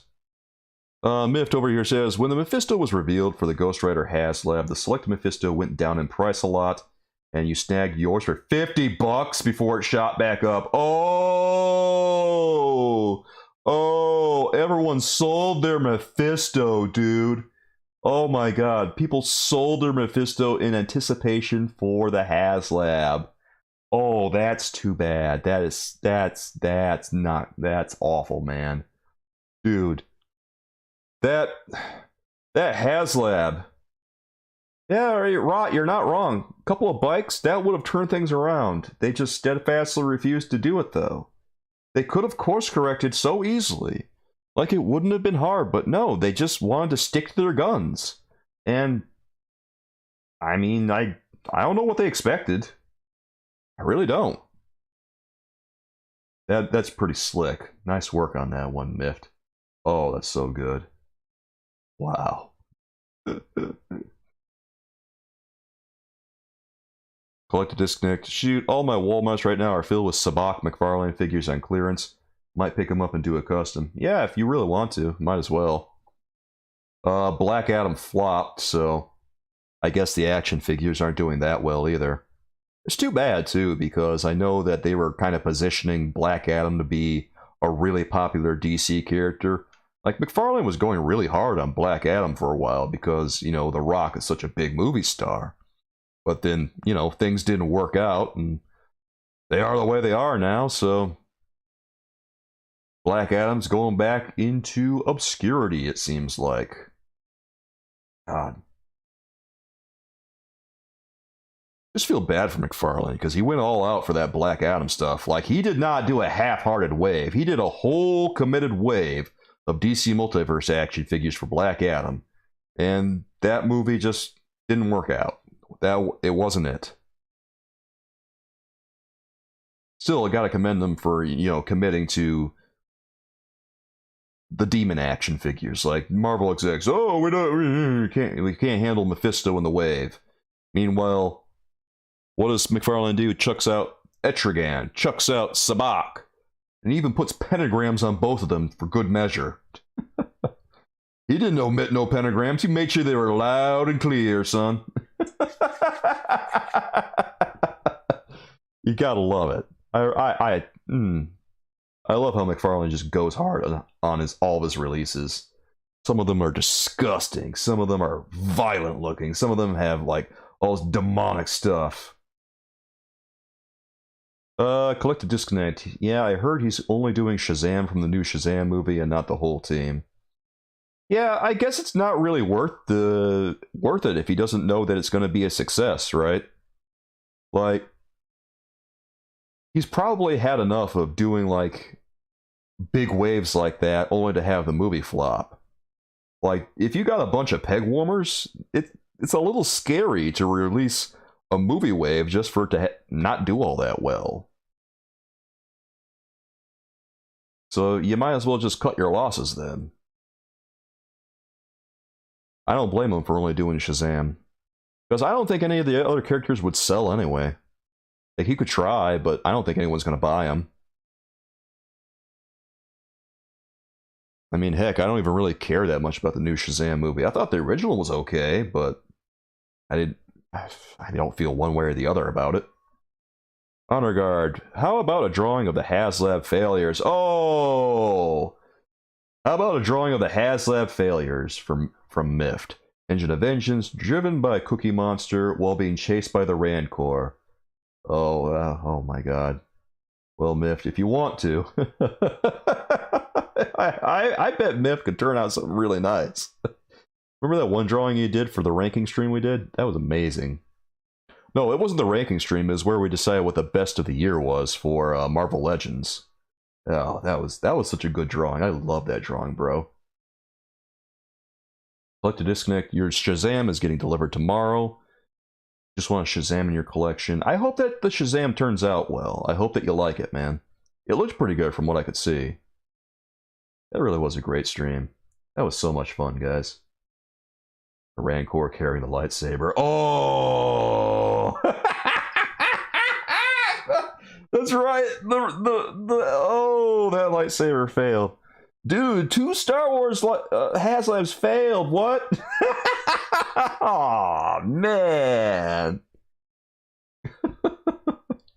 Oh, you know that the Star Wars team has gotten at least a stern talking to over those HasLabs. Honestly, I'll be surprised if someone didn't lose their job, because, you know, 2 HasLabs that fail, someone's gonna do something about that. Like, I don't want anyone to lose their job, but when 2 HasLabs in a row fail, that's not great. That bodes ill. Josh, Soulkeeper, there's another Kyle Rayner Green Lantern blue suit. Yes, I saw that. You know, I don't know that I need the blue suit, but I'm glad he exists. I'm surprised we're getting so many Kyle Rayners. Alright, that's awesome, actually. You know what? Bring him on. Click to disconnect. Star Wars released the greatest HasLab with the barge, and the worst with the last 2. I don't even know why they bothered with the lightsaber. Who even wanted it? Well, apparently no one. Hey, Mikkel, how you doing? Yeah, I always go for like 3 hours, man. Yeah, the sail barge looked pretty cool. Obviously, I didn't get it, but I thought it looked cool.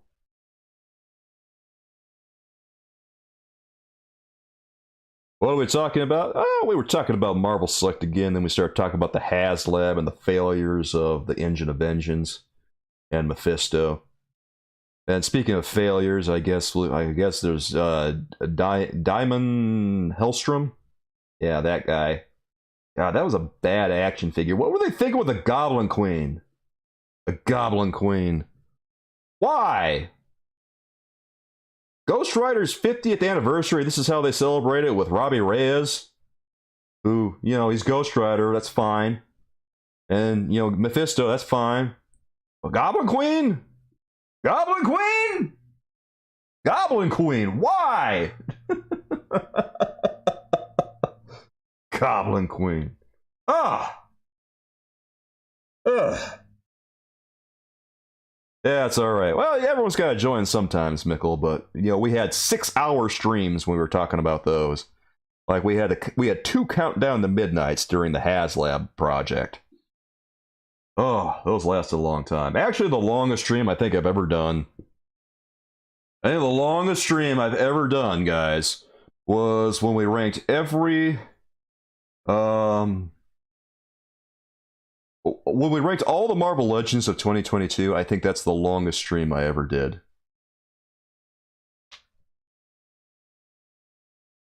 Yeah, when we ranked every Marvel Legend of 2022, that's the longest stream I've ever did. I think that one was 7 hours and change.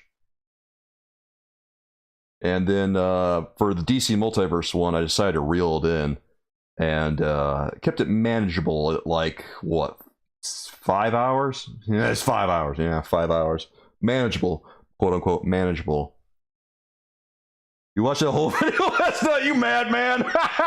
You madman! You watch that whole stream? Oh, you know what? Good for you. Good for you, man. I'm glad you watched it. I hope you enjoyed it. Those streams are legendary, though.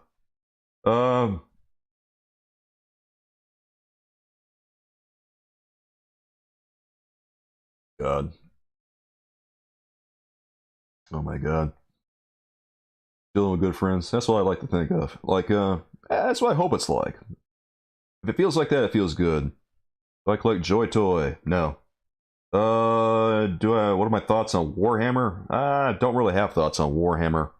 Warhammer isn't something I collect. It looks cool, I guess, but I don't know much about it.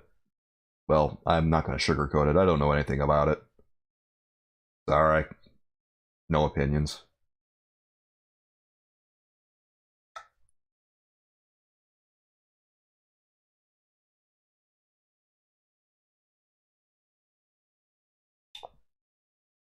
Unrelated, but Legends is taking their sweet time revealing the Quantum Mania wave, or what? Dude, they probably don't want to reveal it because it's just going to peg warm. Maybe there isn't going to be a Quantum Mania wave. Maybe they're finally getting the message that MCU stuff isn't selling all that well, you know? These toys are pricey for being so small. What toys are we talking about? Joy Toy? Is that what we're talking about? I don't know. Don't know anything about it. Just picked up a battle for... Oh, yeah, I don't know anything about it.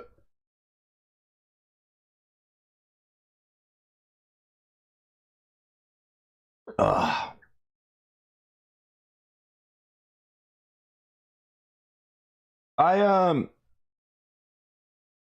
think we talked about this a little while ago about the MCU stuff and how it tends to peg warm, right?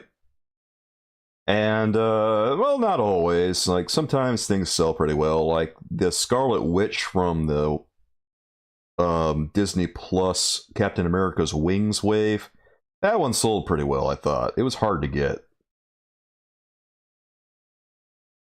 Pre-ordered Kingdom Come Batman. Oh, that's pretty cool. I thought that Kingdom Come Batman looked pretty sweet, personally. He's got a little bit of a different design on his backpack than he did in the comics, but I think it looks pretty cool still. Mickle says he's seen the Black Panther wave warming the pegs for months now. That doesn't surprise me. I don't think MCU stuff is really all that popular among collectors, and I don't think that children are really into them either. Like, sometimes... I imagine the MCU stuff has its collectors, but I don't think that it really moves that well. Never read the comics. Any good? Yeah, they're pretty good. Kingdom Come is a pretty classic story. You should check it out. It's well regarded as some of Alex Ross and Mark Waid's best work.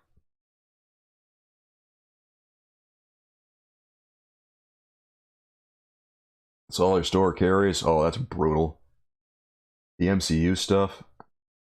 Yeah, I think the MCU stuff just doesn't sell that well, so if they're dragging their feet on Quantum Mania, it's probably because they don't have much of anything planned. I think that they might be terrified of having another Eternal wave on their hand, because the Eternals wave did... it was ugly. Because it didn't sell anywhere. No one wanted it. And who's really banging at the door for an Ant-Man action figure, you know? Who's knocking at the door for another Wasp action figure? Maybe if they have Kang the Conqueror, that would be an exciting one. That's the one I think would be selling. Kang the Conqueror, if they make that one, they'll probably sell. The rest of them, don't see it coming. Yeah, Quantum Mania comes out in a month and no action figures. Like... Thor Love and Thunder. Did anyone buy that one? I don't think so. I mean, sure, I maybe saw some videos with other content creators saying, yeah, I'll buy that. But, you know, I made my video and said, I don't think I really need it. Yeah, Love and Thunder had action figures that came out before the film. And did anyone buy those? I didn't love Thor Love and Thunder, so I really didn't want any of the toys. Like, I'm pretty discerning about what I buy, and here's the thing, like, the Thor Love and Thunder video that I made about the wave didn't really do well. So I said to myself, well, obviously I don't want to get these. People are not interested. So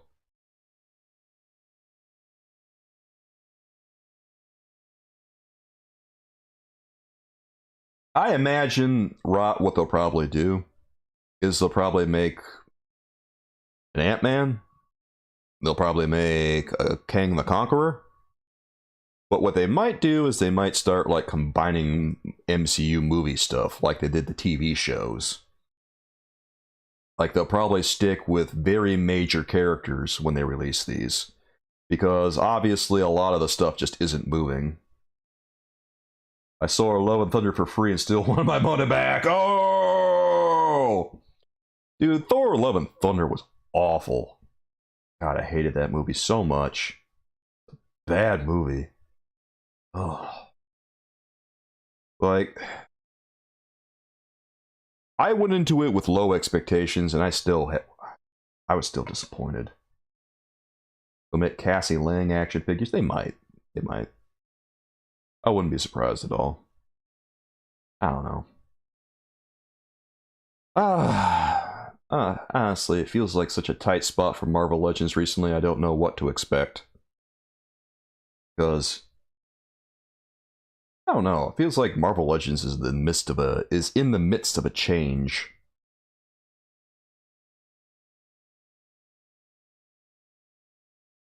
I think Thor: Love and Thunder was just leaning a little too far into humor,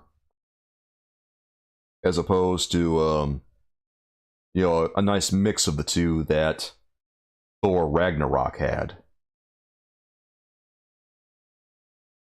And Thor Love and Thunder, the tone of the movie just wasn't right for what they were trying to introduce. Like Gore the God Butcher, that's a pretty heavy character to introduce in a movie like this. When you have a character like Gore the God Butcher, yeah, you gotta make the movie a lot heavier. Because Gore the God Butcher is not a character to be taken lightly. He's an incredibly powerful character that they nerfed so hard for the movie. And I hated it. Ugh. I can't believe they ironed out all the stuff that made him so cool in the comics. Yes, I can. They do that all the time with MCU, unfortunately.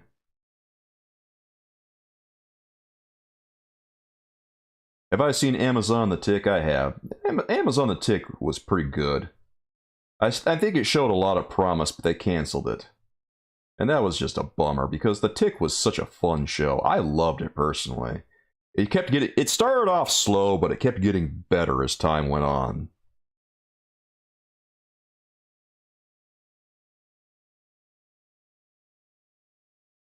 Like, the suit in the pilot didn't look all that great. But then, during the second season, like later on the first season, it looked a lot better, and then it looked even better in the second season. It worked so nicely. But then they canceled the show. I was really hoping for like a third season after I watched the second season, because I thought the improvements were so nice, but for some reason the Tick just cannot catch a break. And it's too bad.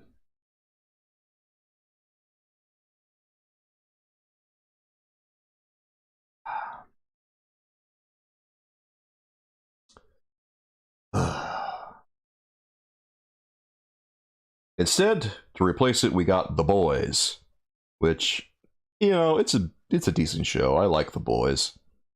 I wish that we didn't have to get it instead of The Tick. I wish we could have both. But I guess that The Tick just wasn't getting enough views for Amazon to keep going with it. Yeah, the second season cliffhanger, that was a little bit of a kick in the pants.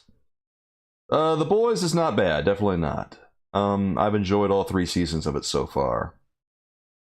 Who was my favorite character on The Boys?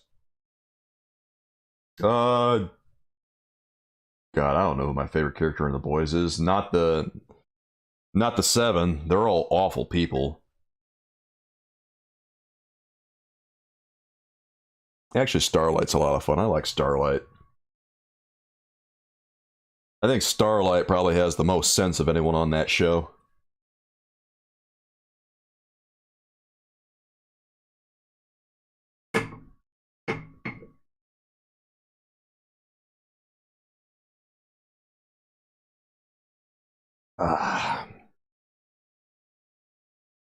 Alright, my friends. It's getting to be about that time. We've been streaming for a little over 3 hours now, but I have to go edit and eat dinner and do all that business. Because you know how it is, living that life of a content creator. I want to thank everyone for joining me tonight. And I appreciate you all showing up and hanging out. I hope you had a good time, guys. Next week, we are going to most likely rank Marvel Select action figures. And I hope you show up then. Be sure you show up if you want to make your voice heard, because, you know, there's a lot of them. And we're going to be going through them pretty quickly, as we usually do when we do these ranking things. And we will be streaming at 6 p.m. Eastern Standard Time, so be sure you show up then. Same time, same place. I appreciate you all being here with me. And as always, if you support what I do, please consider getting a membership. With your membership, you get perks such as our emotes, as well as a badge of honor, along with priority response to comments, early access to videos, members-only videos. I have to make one of those real soon for this month. I'm going to be sure to get around to that. Also, we have a members-only Discord server that members can use. Obviously, it's members-only. And also, we have a members-only live stream at the end of each month. So, if that sounds good to everyone, please consider it. And I hope you like it. Also, super chats are always welcome, my friends. Anyway, for now, about time for me to head out. So, with love from me to you, everyone, I'll see you guys soon. Bye-bye, guys.